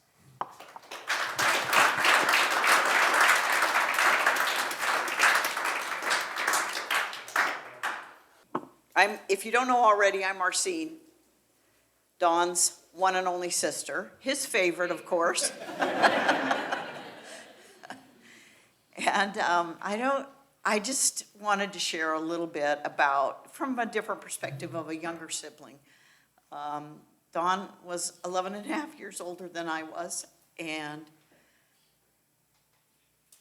so I was fairly young, and he was already headed to college. And that relationship sometimes is a distant relationship more so than closer siblings, but it wasn't distant. It wasn't distant with him. And one of my favorite memories of him when I was young was, I was probably 8 or 9, and he came home from college, and he came to me and said, Mars, do you want to, and I only let my brothers call me Mars, but Mars, do you want to go Christmas shopping with me? And I felt like the luckiest 8 or 9-year-old in the whole wide world, because my big brother asked me to go Christmas shopping with him. So we walked downtown in Fairbanks and went Christmas shopping, and not just an early memory that's always been sweet to me about Don, and that's the kind of brother he was to me. He was kind and thoughtful and caring. And then the first time I met Joe, I was 14, and Don and Joe had gotten married in September, but none of us from my family, my mom and dad, I don't believe my mom and dad or any of us had gone to the wedding. It was kind of, they had put it in between boot camp and moving, going. So it was kind of a squish it in and let's get married kind of deal before I go off in the Navy. And so Don had gone ahead to the Philippines, and Joe, this is the courage this woman had. She was flying through, and she flew to Fairbanks and then on to the Philippines. And she came with Keith, who was 3 months old, to see us, and she had not met any of us. And so here she's meeting her new in-laws and family all by herself with this baby. And I just look back on that and see that as tremendous courage that she had to do that. But she got there and she got off the plane, and my image, I'm 14 years old, this is 1969. She gets off and she's got the white go-go boots, the mini skirt, her hair done up, just beautiful. And I just went, my brother married the most beautiful woman in the world. You know, I was just so taken by her. So sure enough, within a few days, she had my hair done just like hers.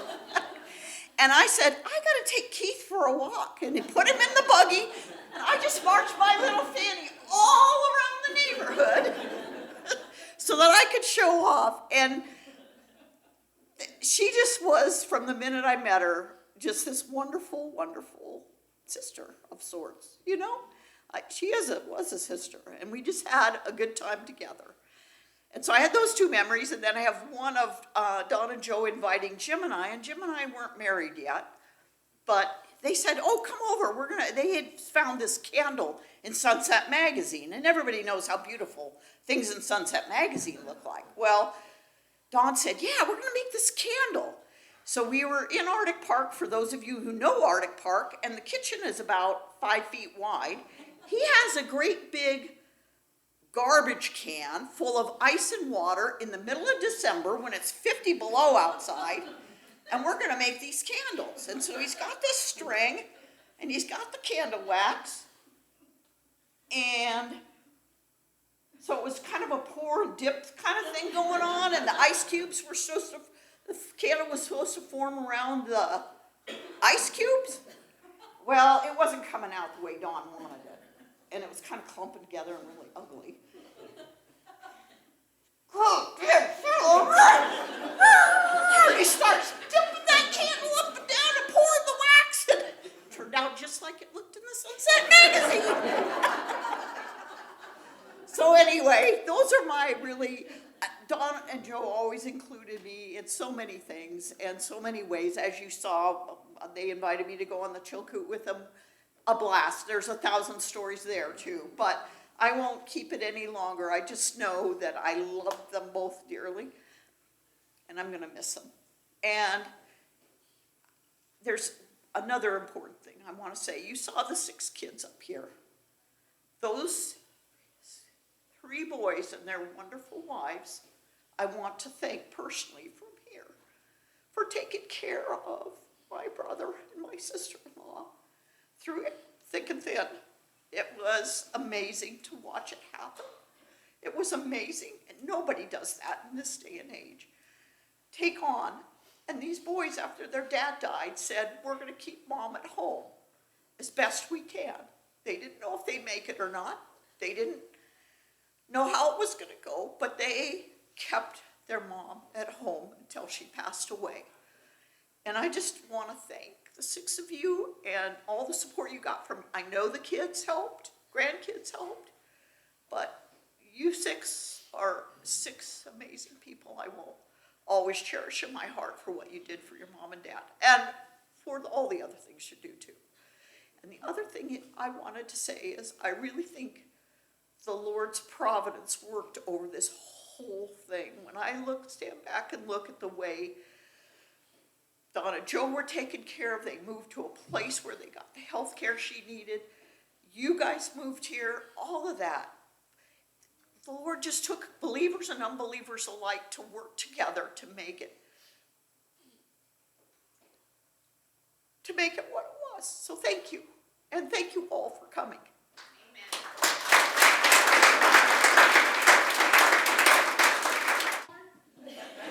Do I hear a motion to adjourn? She's a hard act to follow. And I love her too. So, I'm Dennis Swerner. I've been mentioned a couple times here today, and I thought I might add to or subtract from. I'm not sure which, but you decide. My brother and I, Romar, who was, 15 months older than I was. The family, Dick was born in December, day after Pearl Harbor, December 1941. I was born June 22nd, so birthday presents would be appropriate now. Yeah. Ann's right there too. So anyway, so in 47. So this is a 5.5 year plan. 5.5. How's my math? Yeah, 5.5 years that 4 boys were born, and I was the youngest of the 4. I don't know where I was going with that. Genesis 3:10, get it on. 2 things happen as you get older. 1, you start forgetting things, and 2, what was it? Anyway, so, okay, Romar and I were on a road trip back in 1967-68, and we flew out to Portland, bought a Firebird. It was going to be a Firebird 400, except that we found out the insurance rates of a 20 and a 21-year-old on a Firebird 400, so we got the 6-cylinder version. And our goal was to travel around the 48 states. We did that, and took us more months than it was supposed to. But we got word that Brother Don was going to get married to Joe, this gal from Cooley Dam. So we were sort of in the neighborhood and thought, well, we'll just go over to Cooley Dam. And we did, and we found the address, and the lawn sprinklers were on at the house there. And so we thought, well, nobody was home, but we'll just hang around for 15, 20 minutes. They'll come home. Nobody leaves their water running. Well, they do in Cooley Dam, or did. Probably not anymore. Anyway, and I'm not, I don't think Joe was even there, so, but we met her parents. Anyway, so that was how we found out where we were when we found out. So let's move forward a few years. We've mentioned the house that Don and Joe built up on the hillside, and that's why it's been referenced 4 floors. Well, I think there was actually another 5th floor, maybe even a 6th one, just very small, but off to the side. But they were there. Anyway, we're working on, I went up and helped, and we're putting up these beams, and these are 18, 20 inches thick, 8, 9, 10 inches wide, and 25, 30 foot long. I don't know how they were. So we're having to hoist them up, and we're being pretty careful because they're heavy. And we finally got the first one up and got it set and thought, dang, we're good. And so we moved on to number 2. And we were a little cocky, I guess, because we thought we could get this up there maybe a little quicker this time, and ended up dropping the beam. And it made a loud sound. The neighbors down the hill, I think that was the Freemans, if I remember right, and they came running up the hill because the beam dropped on the area right over the open garage. And I just imagine they heard a sonic boom from down below, and they knew something had happened. We were a little bit concerned because it would have had a big effect upon today. We looked around, and there were 2 boys that were somewhere running around that house. And our first thought was, we hope we didn't hit them. And we didn't. because they're here.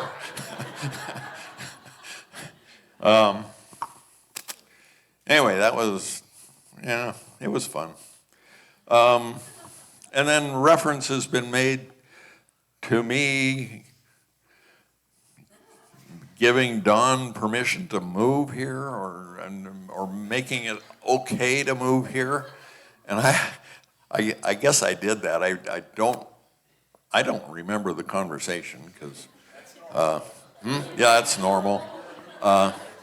But if I did say that, and I assume I did because I think that was my attitude. Well, Don, if you don't go out at 50 below, 60 below, we have a home in Arizona, and he was saying, I don't know that I could ever live in that heat. And then Don, you know. But I'm sure that I added, and it's a hell of a lot easier to shovel 10 inches of sunshine than it is 10 inches of snow. So, anyway, I'll cut it off there.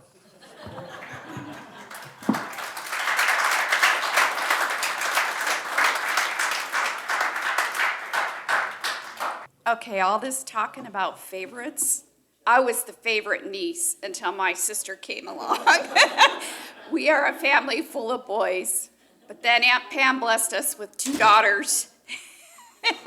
And we almost evened the score, but there's still more boys in this family. But I have great memories of Aunt Jo and Uncle Don's house. And Braxton, you weren't the first one to go down the laundry chute.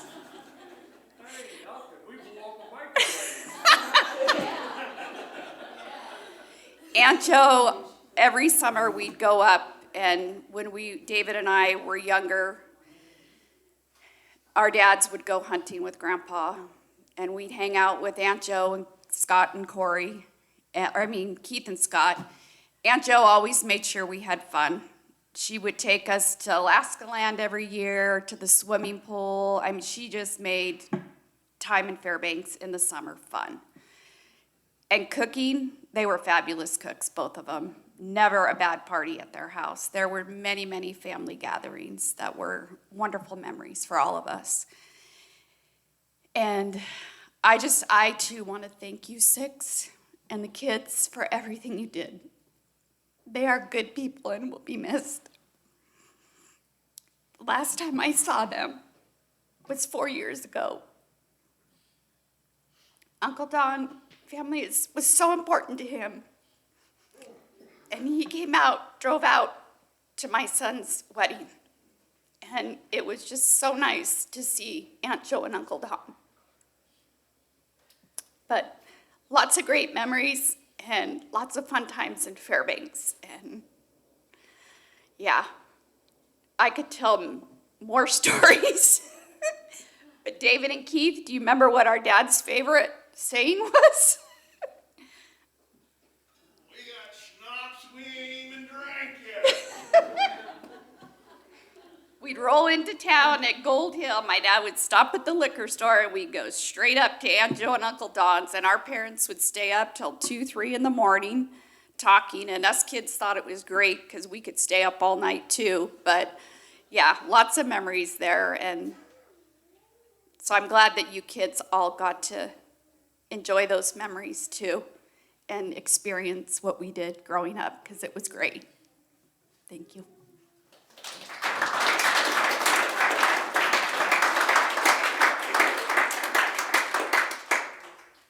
So I'm Scott's son, only son, so if he wanted a daughter, he kind of, SOL, I guess. You know, when I was a kid, I never realized the luck that I had. I mean, first off, I was born, but to have these 2, Don and Jo, to be able to call my grandparents, it's a luck that not many people can even say that they've had these kinds of people in their family, let alone their grandparents or as parents. I'm very happy. All the memories, all the jokes, all the stories from Grandpa, you know, you heard them once, you heard them a million times. But they never got old. And even if they did, I'm so glad that I got to hear them over and over again. What I wouldn't give to just hear another one of those stories today. And Grandma, she was such a free spirit. There's a story I'll tell real quick where I went up for a bit to Alaska, and the roads there are crazy, and I always heard about it, didn't know anything. And so I don't remember where we went. We probably went to Costco or just went to the store or something, and I rode with Grandma. It was just me and Grandma. We would ride down to the store, and I don't know how I looked when I got back. I've heard stories that I looked shocked. But Grandma drove like a bat out of hell. It was scarier than a roller coaster, because a roller coaster at least has tracks and no trees on the side of the road. But I'll never forget that. And she was just the most wonderful lady. She was the sweetest lady ever. And I know you would come in and you would see her, and it was just the most inviting place you could be. And the most amazing house you could see, with just the view is incredible. It was amazing. But just to sit down at the table, eat, jokes, everything was amazing. All the places we visited, it was always fun. We were always going and doing something new. With Grandma and Grandpa, it was never old. My favorite was when we went on the cruise. The cruise was just something special, to have everyone all together and just doing these activities. We took all the photos, which was the one over there. That was, I think, the last one out of I don't know how long. It felt like 8 hours we were taking these photos. So that's not my most proud smile. My face was hurting at the end of it. So, but it always gives me a smile, because I think back, I was like, man, I wish I wish we would have gotten this one first. But we went on, we got to Mexico, and we went kayaking. And me, I was never a big fan of boats. So getting on the cruise ship, I didn't even want to go. I almost didn't go, because I was like, I don't want to go on this. I don't want to be on there. I'm so glad that I went. And I'll never forget, we went kayaking, and I was the only solo kayaker. The one that doesn't like the boats got put in the kayak alone. But Grandpa told me every time I saw him or talked to him, he was so proud that I went out on that boat, and even we went around this little rock face. Not everyone did it, but I braved up and went, and he was always just so proud that I went, and I'll never forget his words that he said. But he's going to be missed. Grandma's going to be missed. They're just the most amazing people, and I'm so glad that I was able to call them Grandma and Grandpa. Thank you.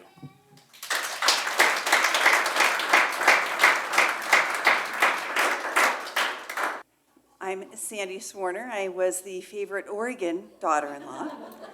I would say Southern, but then Tina had to go and move more south than me, so that kind of went away.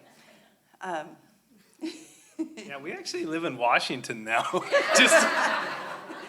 Yeah, we couldn't wait to leave Oregon to get back to Washington. I just had a couple stories, and you know them, and this will just resonate with you.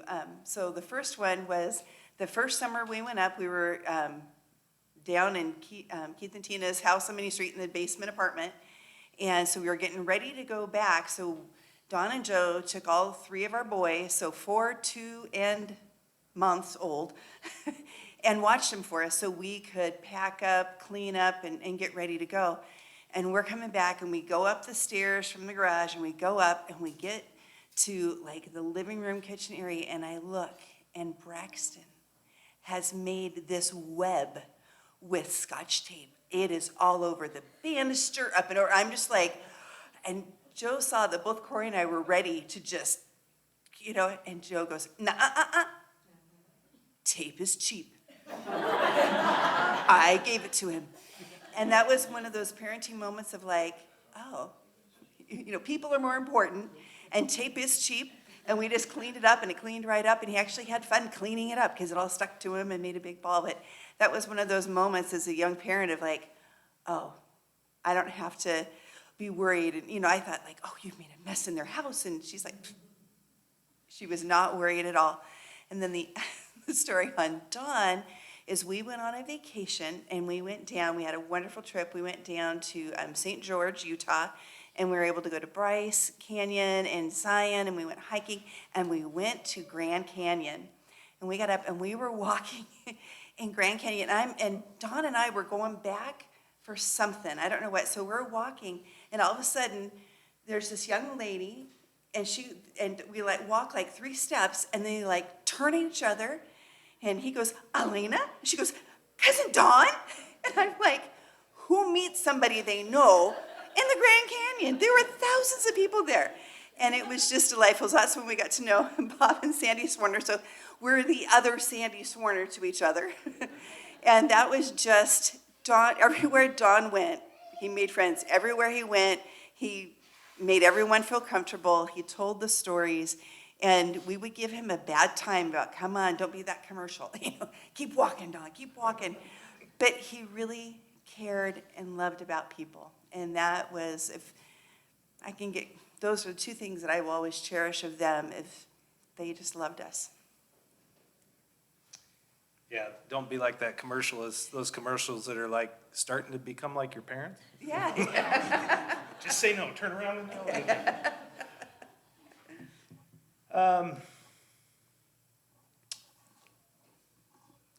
So I got a book here, and I'm not gonna.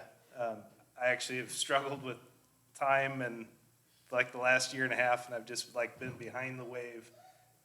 So that kind of happened to me preparing for today, and it's fine.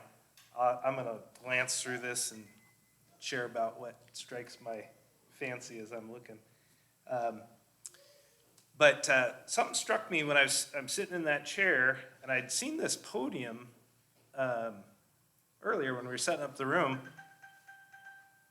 It says Heritage Strong.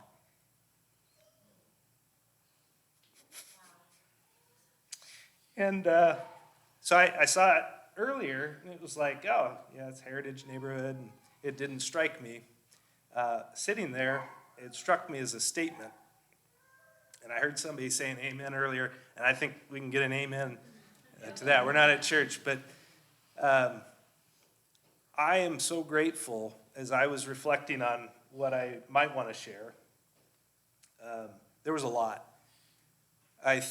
It came to me, it kind of started to come to me as like things that I was given from my parents.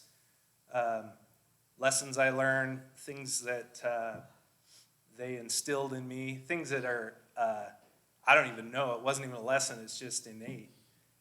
And I know our family had such a heritage from, I know Grandpa Amos, and I was 7 when he passed away. So like a lot of what I know is the stories and a few firsthand memories. And I've enjoyed the family histories. His dad was AC, and he rode a bicycle across the U.S. with a buddy in 1890 something. It was like, I don't think they had rubber on the wheels.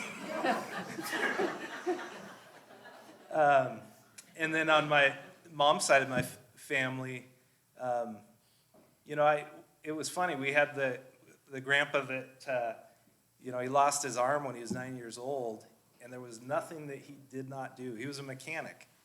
And I've worked on cars, and it's hard with 2 hands.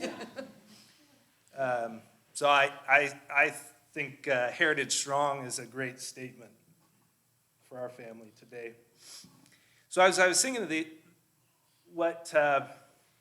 how my parents impacted me. I came up with lessons learned. I thought of a few things that I would say are lessons I should have learned, some things that they were good at and I never quite picked up. And then there were a few lessons I needed to unlearn. So I'll cover a couple of those. I noticed, I realized several things as I was doing this that I'd never noticed. As I was writing down things, I was kind of like, it feels a little heavy weighted to Dad, and I was like, I want to make sure I honor both of them. And what I actually realized was I learned from my mom through her example, not a lot of words necessarily. So they were more subtle. Some I learned from her through her expectations for herself. And she was not a hypocrite in if she was going to expect something of me, it was something that she was towing the line on herself. And she was a pretty tough lady. And she also, as I was reflecting on this, she was kind of she used one of her phrases, I'm going to go over some. She'd say, I remember this when I was young, what's it to you? You writing a book? And yeah, it was tough words when you're 3. But she was a little bit, I kind of became more aware of this as I got older. She was a little bit of a closed book. I think there was things going on internally that she kept to herself. But when I was describing her going through all of this to friends of mine who had never met her, she was kind of a stoic. Her emotions were usually pretty controlled and lovely, and very much a great woman, but she was a pretty tough lady. And so I realized, I think a lot of the lessons I learned from her were pretty unspoken, and I just watched her. So my dad, being the more verbose, I learned a lot of lessons from him, from conversations that we had. And actually, for whatever reason, the order you're born in and the time of life and all that, you can have different experiences than your siblings had. I tagged along with Dad a lot. And so here's a couple of lessons that were never forget, really impactful. I remember we were driving and we were crossing the Wendell Street Bridge into town. And my dad saw someone that he recognized. I think he told me his name later, but I don't remember that. But he asked me this question: does that guy look like a multimillionaire to you? I looked at him. He's just a guy walking down the sidewalk in the middle of the winter. The sidewalks weren't that great in the wintertime. Wearing a parka. And I said, no, not really.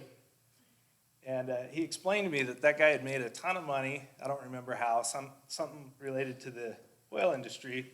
And he said this statement. He says, a lot of times the people who actually have money do not look like they have money.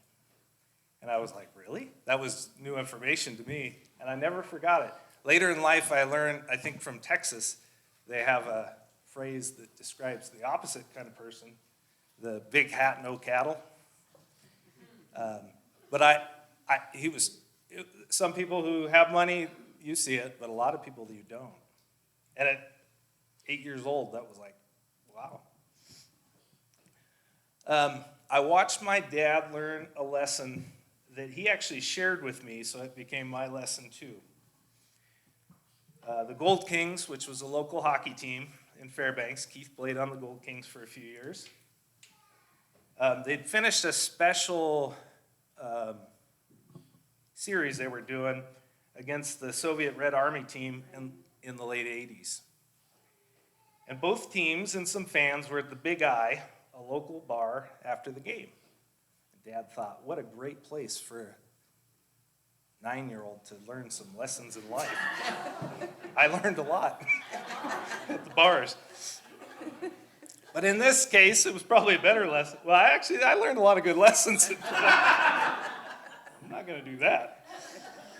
But Dad made a decision, I mean, he shared this with me later, not at the time, that he wanted to sit down and talk with one of these hockey players.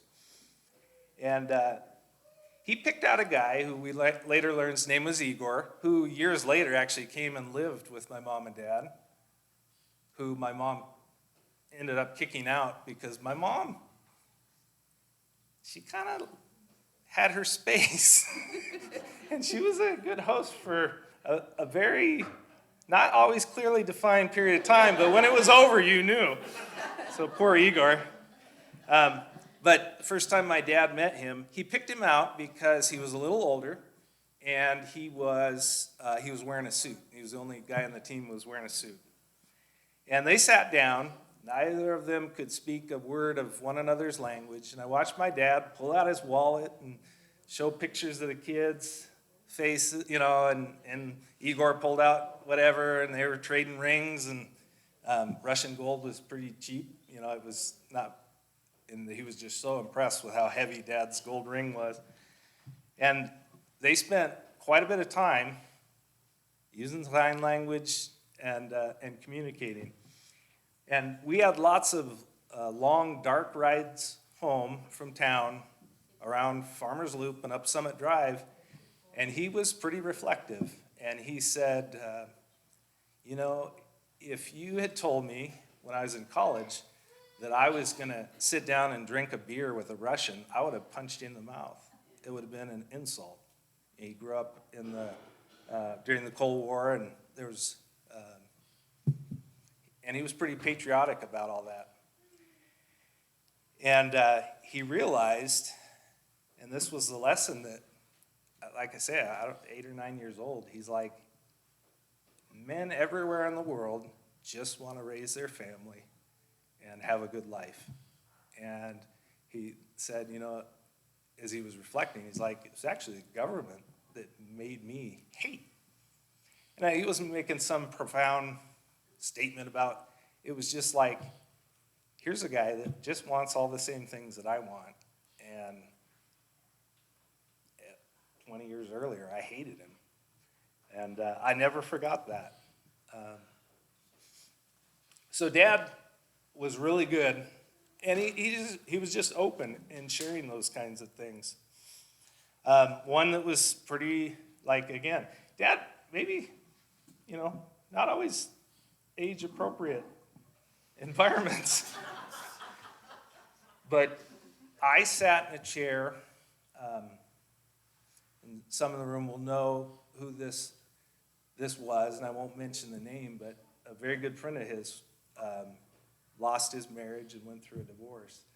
And Dad was his closest friend, and I think I was maybe in junior high, and I'd come from Tanana, so my ride home was Dad, and that meant sitting in a room listening to a man who's being devastated pour out his heart to my dad for 2 hours. You know, it wasn't night after night after night, but, and man, I learned the pain and cost of divorce in junior high because my dad took me along, and I don't know how much he talked to me about that, but it was just, Dad took me along. A lot of conversations in those dark winter rides around Summit Drive. My mom did teach me one lesson when we were out and about.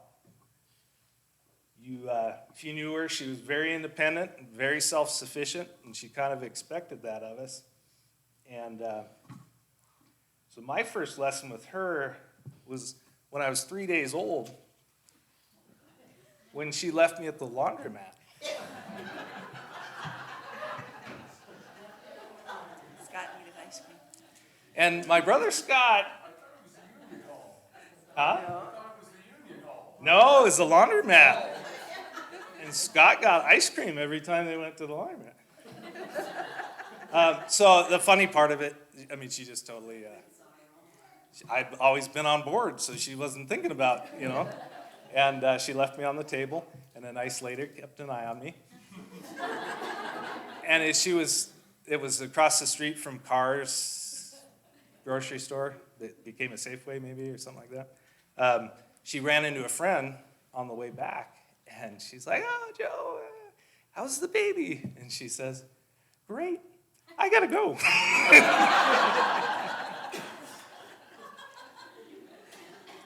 I'm gonna go fast. Dad taught me the Dad taught me the importance of honesty, but Dad taught me the cost of lying. And one time I did something I shouldn't have done, and I lied about it. And he came home and he's like, "Did you do this?" And I said, "No." And punishment. "Did you do this?" "No." And I don't know how many rounds I thought, I'm going to figure the way out of this thing, before I was like, "Yeah, I did it." And he said, I bet you he heard this from Amos. Is why he knew how to teach this lesson. He said, "Now you're going to get the only thing you would have received if you'd been honest at the beginning and got whatever that." It was all spankings. And he didn't cure me of lying, but he taught me a really clear lesson about the cost of lying. And later in life, a guy at the hall pointed his finger at him and called him a liar, and he bent that man's finger. Dad was pretty into honesty. This is one that I think Mom taught me just in her lifestyle. Husbands and wives work together. So Keith did a great job of talking about all the things that they worked on together. During Dad's career, a lot of Mom coming alongside with the Carpenter's Hall and Labor Day events and those things. But Mom actually got started years earlier with Ice Alaska. And when Dad retired and he needed something to do, Dad came alongside what she had already established. And they were very effective they didn't try and do the same thing because they had different skills. They just brought their different skills to the same organizations, and they did it their whole lives. This was this profound thing. My whole marriage, I've had this strong desire. Sandy and I sometimes have had opportunities to do things together, like volunteering, that kind of thing, sometimes not. And I've always wanted that to be more. And I didn't know why. And writing this, I realized, I just absorbed that value. And life doesn't feel right if I'm not doing it that way. Colorful sayings and phrases. Mom got this one, I'm pretty sure, from Amos, and I did not understand this as a kid. And it wasn't Dad that said this, it was always Mom. "It's not what you want that makes you fat, it's what you get." And I, as a kid, thought, I'm not fat. What are we talking about?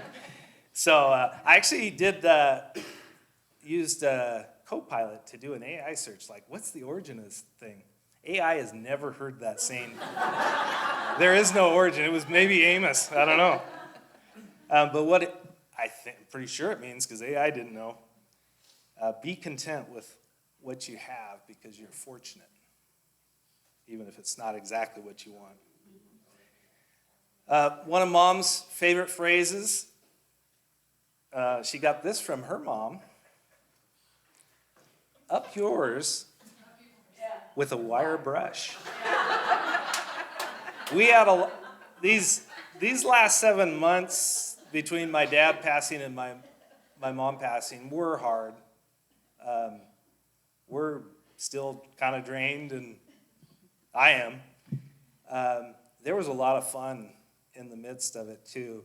So I was doing a lot of setting up Mom's accounts and with Comcast, whatever. She didn't have Comcast, and any time that they had you had to have a verbal password with your account, she loved to tell them wire brush. I'll never forget it.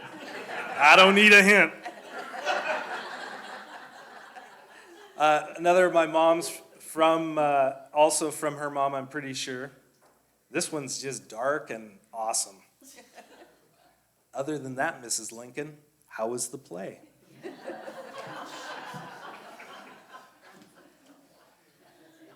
both mom and dad on this one, not sure the origin. None of us are getting out of this alive. Okay. And then this one was our Grandma Betty, getting old ain't for wimps. I'd love to say that. This one was Dad that he acquired from a greeting card.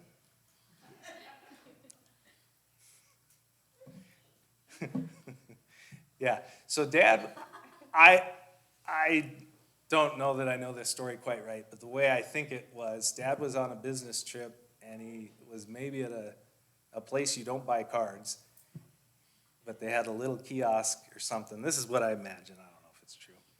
And he saw that one and he's like, oh, I'm going to get that. It said, so bad, life's a bitch. And then you marry one. So again, oh, anyway. This one was a family favorite. And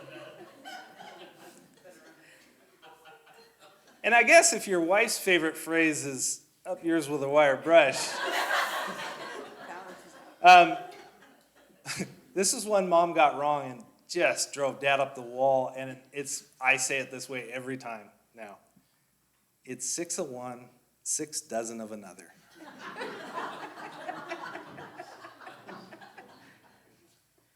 And then this is for a man who so valued honesty. This was Dad's biggest lifelong lie. He probably did multiple times every week. To make a long story short, it should have been to make a long story a little longer. Some headlines. Dad saw people under age 5 as real humans. There's a lot of, once you become a parent, you figure out who sees your kids as real humans and who just looks over the top of their head. And I think as a kid, I felt looked over the top of my head a lot, just thinking back, and then as a parent, I could spot it. So Dad, he played Gimme 5 on the side, up high, down low, too slow, to market with the little ones. But Dad looked, and actually, I don't think he was that great with 10-year-olds. Like his sweet spot was preschoolers. And and they loved him. And that's when I picked up. Sundays after church, I got this flock of preschoolers that come find me, and we do the Gimme 5. He taught his great nieces and nephews that. Yeah. Now, a few times he played Amos's rubber band game, which, culture has moved on of some things. If you don't know the rubber band game, what's it? Child Protective Services would probably get involved. So that's one I love, and I've endeavored to be like my dad. So Mom, I think she gets the credit for creativity and cool projects. She did them herself, and I just thought every kid had an endless supply of plaster of Paris and tempera paint. And I was shocked when you go over to somebody's house, you don't have any plaster of Paris? What are we gonna do? Cardboard, duct tape, Scotch tape. That lesson that she taught both of us was don't cry over spilled milk, and tape is cheap. Same lesson. So she had books. She had so many books of projects. I think some of it came from scouts and whatnot, but she just kept us busy doing things, building stuff. Nobody said it yet. She showed up. I was too young for this one, but here comes Mom. I don't think she talked to Dad about this. She comes rumbling up the hill with a truckload of bike parts. It's like, here you go, boys. I think we built 2 bikes, I think. Yep, so you covered that one. So my dad, I'm going to read this. My dad gets credit for teaching me how to design and build.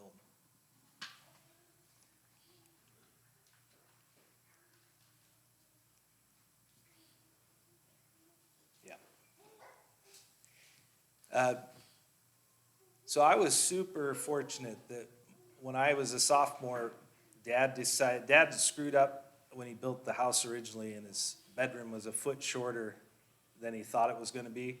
So like they could put a full-size bed in there. And so he decided to add 800 square feet to solve this problem. And I was a sophomore in high school and had a grown adult body at that point, and so I got to be part of it. And I learned everything you need to build a house. Not everything, I couldn't, at that point, couldn't have just gone and done it, but from foundation to roof. And that led me to be able to pick up construction jobs to pay for college, or to help, they paid for college, but, and then in 2003, there was a ton of work, and there weren't very many good carpenters, and he called me up and said, "You're not a journeyman at all, but you're a better worker than these guys were sending out of the hall. You should come up and take the journeyman test." And he said, "I know for sure that they'll only have to tell you once, and you'll do fine." And I never would have contemplated doing that, and it was one of the coolest experiences I had. And somebody mentioned Braxton, I made 50% more. I increased my income by 50% working 10 weeks in the summer from what I was making teaching. Mom taught mental toughness. Mom and Dad taught to stick together in marriage through hard times. And it went both ways. There were times for both of them that it was hard. And a fun one, my dad taught me a love for the space race. He grew up kind of a little bit of a geek, and he was an engineering student in the early 60s, and he'd get up in the middle of the night and watch the launches, and somehow that fascinated me. And at some point I started reading books because I didn't know it firsthand, and we'd trade books and stories, and it's really my only hobby history topic, and I shared that with him. So whenever I see something, I'm going to remember him. And then I also got Dad's physique. Not as tall as his other brothers, like me. Had the same shoe size, so we could trade clothes, and I tend to pack the weight on in the middle. And Dad was the accordion. As you go through the pictures, you kind of see, oh, there's a trend here. You sure? Oh yeah, this is his shirt. He gave it to me when he retired. So a few things I unlearned. Dad had incidents when he went on vacation with the family. There's a pretty good chance that Dad was going to have some type of memorable moment during family travel. I think incident is probably the best word. Looking back, I didn't notice this until I wrote a few of them down. Looking back, I now see that almost every incident involved, pardon my language, an asshole, which is not Don at the beginning of the story, and some element of injustice. So here's one. We almost had a Donnybrook brawl when some guy with his girlfriend tried to take cuts in the line at Space Mountain at Disneyland. I was probably in second grade, and at the time I was well versed in the social norms expressed in no cutsies. So I had his back. Dad fought 7 men that day to defend the honor of his family and get a seat on Space Mountain 45 seconds earlier. At least that's the way I remember it. Let's just say at that moment, Disneyland was not the happiest place on earth. There was a near altercation in Hawaii at Alamo Car Rental with a woman who is not going to give him a car without him buying their insurance coverage. Things ramped up a bit when she said, "Sir, please don't get belligerent." She discovered that there are levels of belligerentness. I do not remember if he bought the insurance or not, but Mom got in on the action on this one by hollering, "Remember the Alamo!" as we exited the building through the automatic sliding doors. At least that's how I remember it. Now, one of the fondest incidents actually broke from the normal plot, but it was no less memorable for the family. Dad was just a little too nonchalant in his answer to a very simple and typical question from a U.S. Customs agent as we were driving back over the Mexican border. "Did you purchase anything in Mexico?" the friendly agent asked. Dad responded, "Just some geedunk."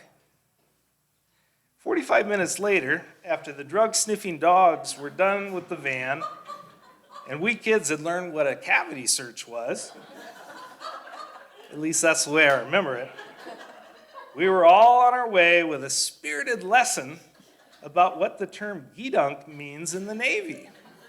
And it's a Navy term, and if somebody's been in the Navy, they know it. But fortunately or unfortunately, customs agents don't. As I was thinking of these stories and writing them down, I thought, well, sometimes the apple might fall a little farther from the tree than it, but then it occurred to me that I had an incident in Canada with a truck driver that escalated way too close to a knife fight. Fortunately, I had the knife, and the Mounties sorted it all out. Pardon my language, but asshole? Check. Injustice? Check. The apple did land near the tree. I don't think my kids have these same stories from our vacations, so maybe it landed and rolled away from the tree. Oh yeah, I'm not so sure that the Canadians are as friendly as they claim to be. Another one I had to unlearn, this is it, is bathroom etiquette.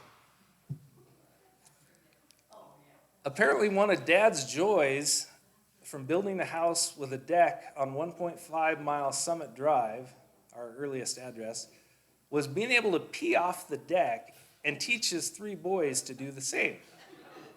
One of my earliest memories, because of the trauma, was getting into serious trouble with my mom, I think I was about 3 or 4, by dropping my drawers to my ankles and peeing on the lawn at the university.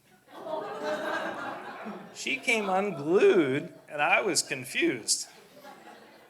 I thought I was in huge trouble, but in reality, in hindsight, I bet Dad was in huge trouble.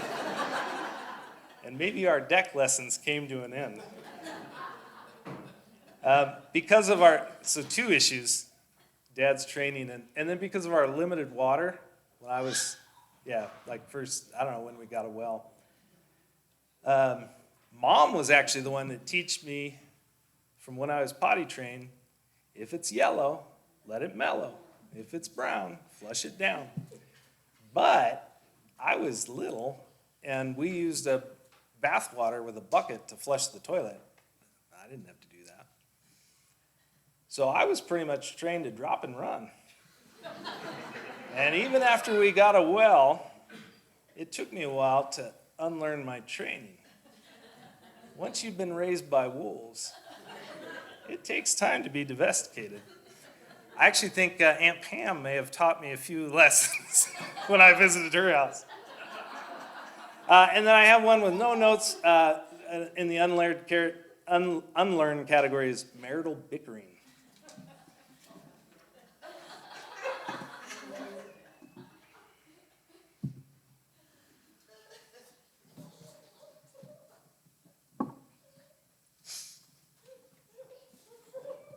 So this I took a lot of time, and I'm just going to read through this.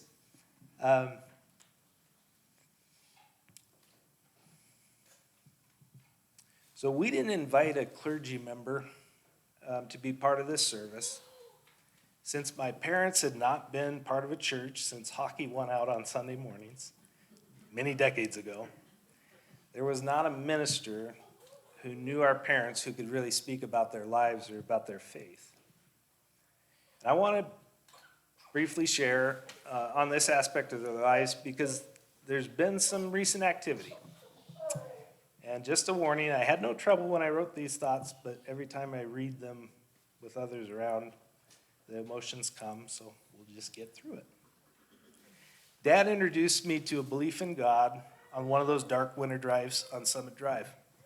I was pretty young, and I do not remember what started the conversation, but I've always remembered it. He told me he believed in God and believed that God created us and everything in the universe. I do not remember Mom saying much on the topic as we grew up, though I do remember her sharing that she loved to sing in the church when she was young. I found faith in a deep way when I was 17 after going to Young Life meetings with friends from school. Eventually, my faith actually caused quite a bit of tension between me and Mom, especially when I decided to go down to Portland to attend a Bible college. I didn't have the maturity at that age to try and see from her perspective and understand her concerns. In hindsight, she was worried about me getting an education or training to be able to make a living, and I think she might have even been a little afraid of a Jim Jones type situation. With that as the beginning, I shied away from attempting to talk to Mom and Dad much about their faith. But as they got older and their health problems were creeping in, my concern for them was very present. I would pray for them, but the opportunities to discuss never seemed to arise. During a visit in the summer of 2023, out of the blue, my mom asked, "Do they have Bibles you can understand?" When I read it when I was young, I could never understand it. So we talked about, and I noted she might have been reading the King James Bible, which was written in 1611. So it was like trying to understand scripture written at the same time as Shakespeare. We talked about translations that are much easier to understand, and she was interested in trying one, and I told her I could put one on her phone. After more discussion, she settled on wanting the audiobook version because she said with a grin, "I don't like to read." This came up at the end of my visit, and Dad hadn't been part of the conversation. I didn't want to give the impression I was pushing something on Mom, so I left town without putting it on her phone. Mom was like a pit bull when someone, usually Dad, had not done something that she wanted. Not long into the next visit, she said with a little disdain in her voice, "You did not put the Bible on my phone." Dad looked a little surprised. So we got it on our phone, and she decided she wanted to listen to Proverbs. The next summer, I asked if she wanted to do a Bible study over online meetings. That would be good. I asked, what if we invited Marcine? That would be wonderful. So in January 2025, we put it all together and got started. We were planning to study 25 passages of Scripture, reading and discussing one each week. We used a simple format. Read the passage twice, retell the details of the passage that stood out, and then answer 3 simple questions. What does this passage tell us about God? What does this passage tell us about people? And if this passage is true, what should I start or stop doing in my own life? We had a lot of laughs, and it was great connecting almost every week. Thankfully, Elena had started helping my parents by that point, but even with the extra help, Dad was juggling a lot to join the meetings. He had to make sure that Mom had gotten to the bathroom, get his computer set up, and join the meeting, and he insisted on casting his phone with the Bible passage to the TV for Mom. Inevitably, Mom and Dad would get into an argument about the location of the laptop. Joe wanted it 3 inches to the left this week. Or his phone would get disconnected from the TV, irritating him to no end. There probably have not been too many Bible studies with that much fighting and cussing. Mom and Dad had amazing, and I give one example of a very humorous insight into the passages. Mom's ability to communicate was increasingly limited, but she would usually add some perspective and observations. Her funniest comment came after we read the story of Noah and the flood. What did she learn about God from this passage? With a big grin, she said, "Don't piss off God." We laughed and laughed, and we called that one back in future weeks. This one, Dad was a really wise man. And he was a thinker. After reading and discussing Genesis 2, toward the end of our time, we were about to wrap up, Dad paused and thoughtfully said, "We read, it is not good for man to be alone." That is absolutely true, he said, so emphatically. He went on to tell the story of a union member and his younger brother who lived together, the two brothers lived together, that were a complete pain to him for years. He'd never had a good interaction with the oldest brother. He said the older brother was bitter and the younger brother was just a follower. Then the older brother died unexpectedly. Shortly after, the younger brother in his 50s met and married a wonderful woman. Dad said that man became the most delightful, enjoyable person, and he could not believe it was the same man. He reflected on the blessing he had received in his marriage to Mom. He truly realized the wisdom that God had when he said it's not good for man to be alone. I'm convinced that God was smiling during every Bible study, with each profound insight and maybe even during the bickering. The passages we read were a reminder to my parents that it's not how good we are during our lives that leads to eternity in heaven, but through our faith in Christ and his sacrifice for our sin. Dad passed before we finished all 25 passages, but the last passage we studied was the story of the death and resurrection of Jesus' friend Lazarus, which is included on the verses on the back of the program.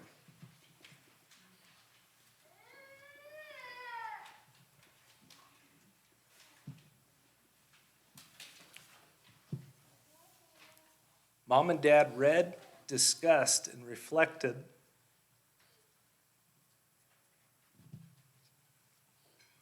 on those verses together just 8 short days before Dad died.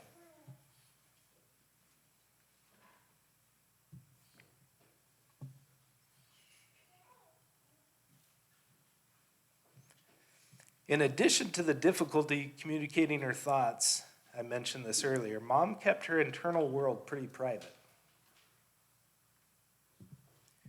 But I believe God was stirring something in her that led her to desire to revisit the scriptures after so many years being away, not understanding them.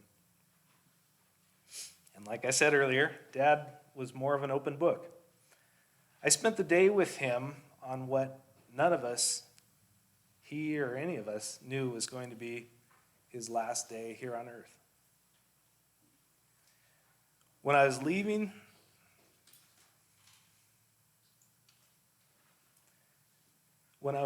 that evening, I asked him if I could pray for him, and he agreed. When I finished praying, I grinned at him and said, "You know, Dad, you can talk to him on your own anytime you want."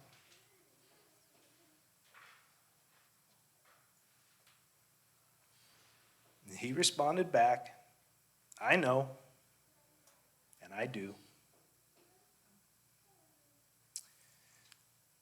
So I have great hope that my parents left this earth with renewed faith and are experiencing the eternal life promised in the last passage they studied together.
So Tom Roberts, he's facing some health situations, and he and Bonnie couldn't come because they have something scheduled for his taking care of his health. But he wanted to write about Dad. My parents knew the Swarners in early Fairbanks, Alaska, from the 30s on. Our families grew up and were friends, but I was better acquainted with Romar because he was my age and we were in the same grade in school. In the fall of 1964, I was headed for my freshman year in college to Pacific Lutheran University in Tacoma, Washington. Don was several years ahead of me and was returning to Washington State University in Pullman, Washington. Don had a pretty new 1963 Chevy Impala that was very cool. So I hitched a ride down the Alaska Highway to school. The following year, I transferred to WSU and roomed at Orton Hall on the same floor as Don and now Dennis too. A year later, the three of us rented an apartment off campus together. Now that was an adventure. And we went from acquaintances to good friends. After school, Don and I both returned home. I married Bonnie, and Don married Joe. He built a home in the hills overlooking Fairbanks, and so did I. We both had 3 children and lots of fun, from school projects to dip netting salmon in the Chitna River. If you saw the salmon laid out, that was Tom, if you don't know him. Don taught at the Carpenter's Apprentice program and later became the head of the Carpenter Union. Time rewarded us both with family, grandkids, and shared dinners. Time also robbed us of our youth. Then it was time for Don and Joe to leave Fairbanks for warmer climate and closer medical facilities. We all made the best of it, but we missed our longtime friends. Don and Joe were a happy, productive couple who will be sorely missed by their family and many friends. They lived lives of purpose and love. Bonnie and I are sorry we're unable to attend their celebration of life, but we will be there in spirit. Raise a glass to our friends, Don and Joe Swarner. 2 lives well lived and well loved. Tom Roberts, May 2026.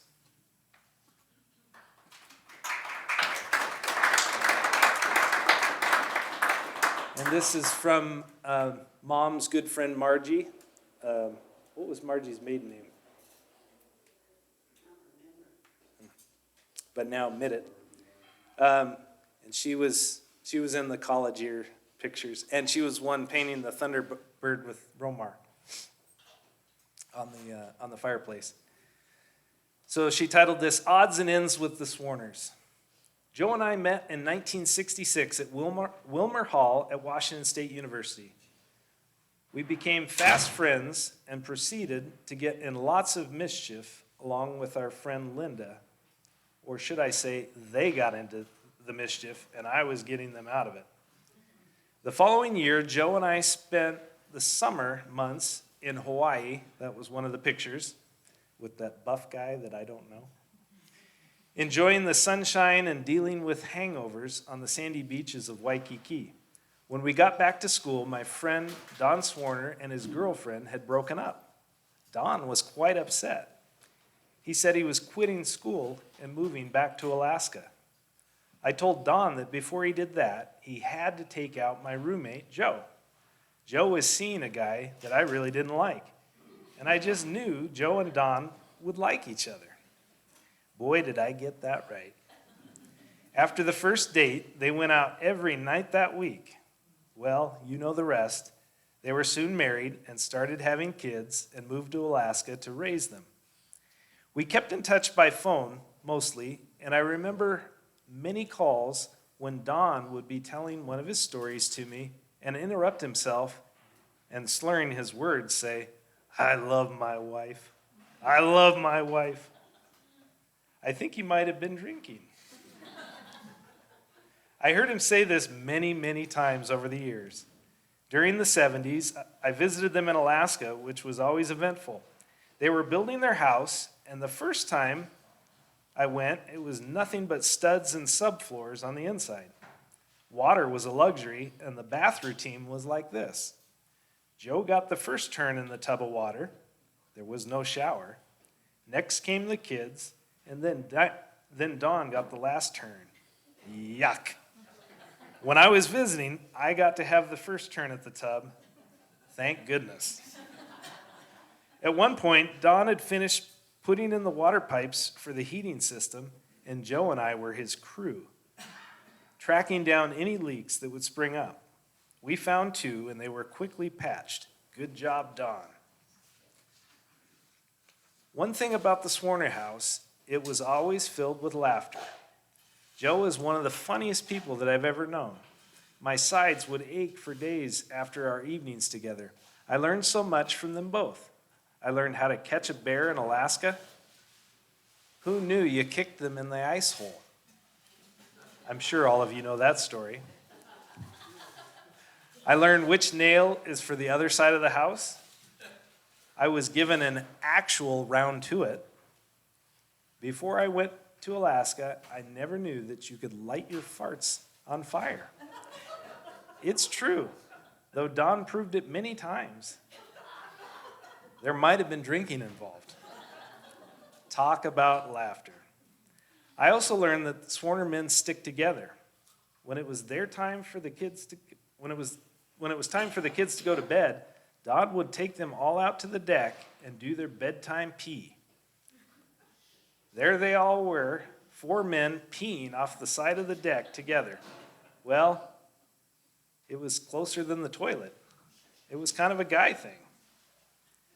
They showed me the northern lights whipping around like dazzling big ribbons in the sky. I got to fly up to Circle, Alaska in a little plane with a pilot friend of theirs after he sobered up from the Oktoberfest party, the night before, that is. It was beautiful and very remote. We ate at the finest restaurants. Sawdust on the floor was new to me, and I got to paint a big Thunderbird above their fireplace. That was a party that lasted several days. Oh my, what fun times we had. Joe and Dawn became the most devoted couple that I've ever known. They were both tested mightily, and they are both saints in my book. They had their own... It just made me laugh, sorry. They had their own love speak.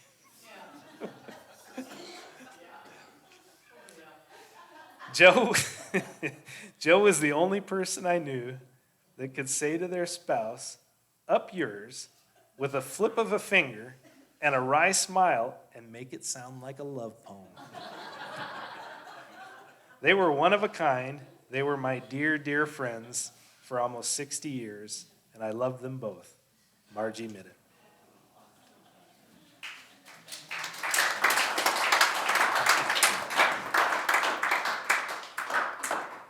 All right, we're gonna wing this. My name's Kevin Swarner, and I just want to get up here and just say some nice things, say some hard things, and say some nice things and funny. But man, I miss them.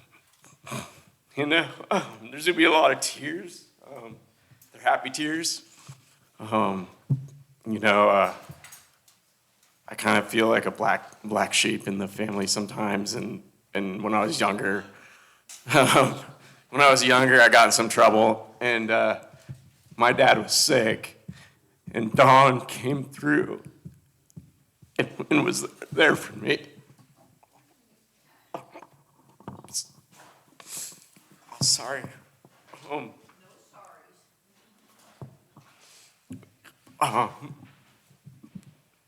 On that trip, we stopped by a cigar store.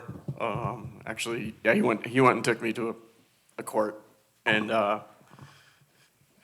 it was kind of a closing of that then chapter. But on the way back, we had a lot of time to talk and drive, and we were heading over this pass, and the gas tank was looking a little low, and we were getting up at the top of this pass, and we run out of gas.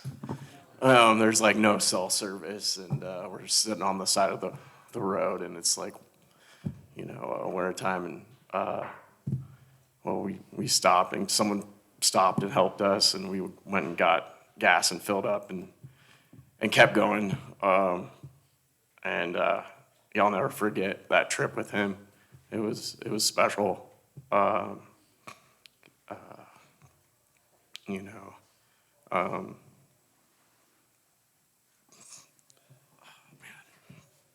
Sorry. But yeah, so anyhow, Don came through on that. And unfortunately for me, I wasn't able to figure it out yet. It took me, until recently to finally close that chapter in my life. And he was always in the back of my mind.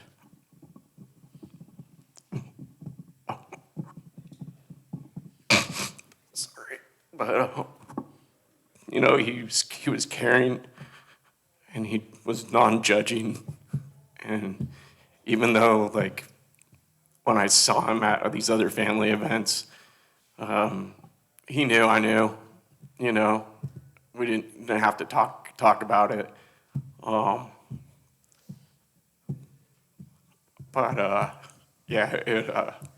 He'd be happy today, that's done.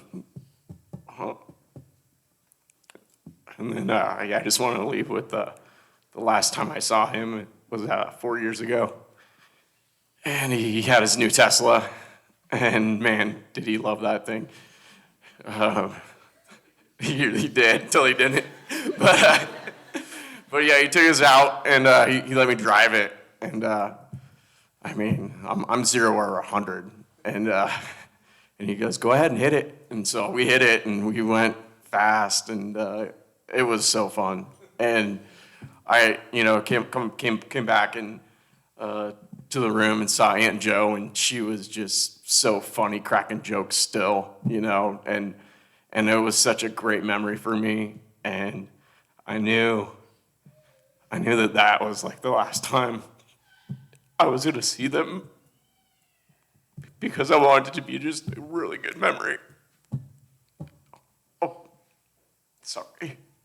But yeah, when I heard that things were going kind of south, I just wanted that to be the last memory I had with them. And it was beautiful, Of course, they sold the Tesla because they were some of the best Democrats I knew.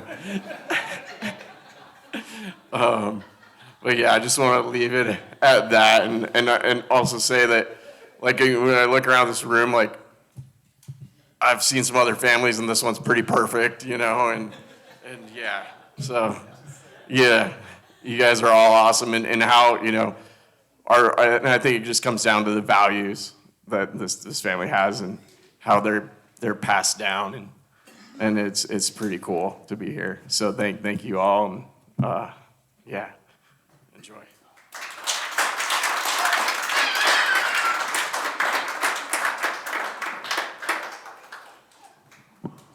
Okay, so we cannot, I hate to close things down at all. I don't want anyone to not be able to share.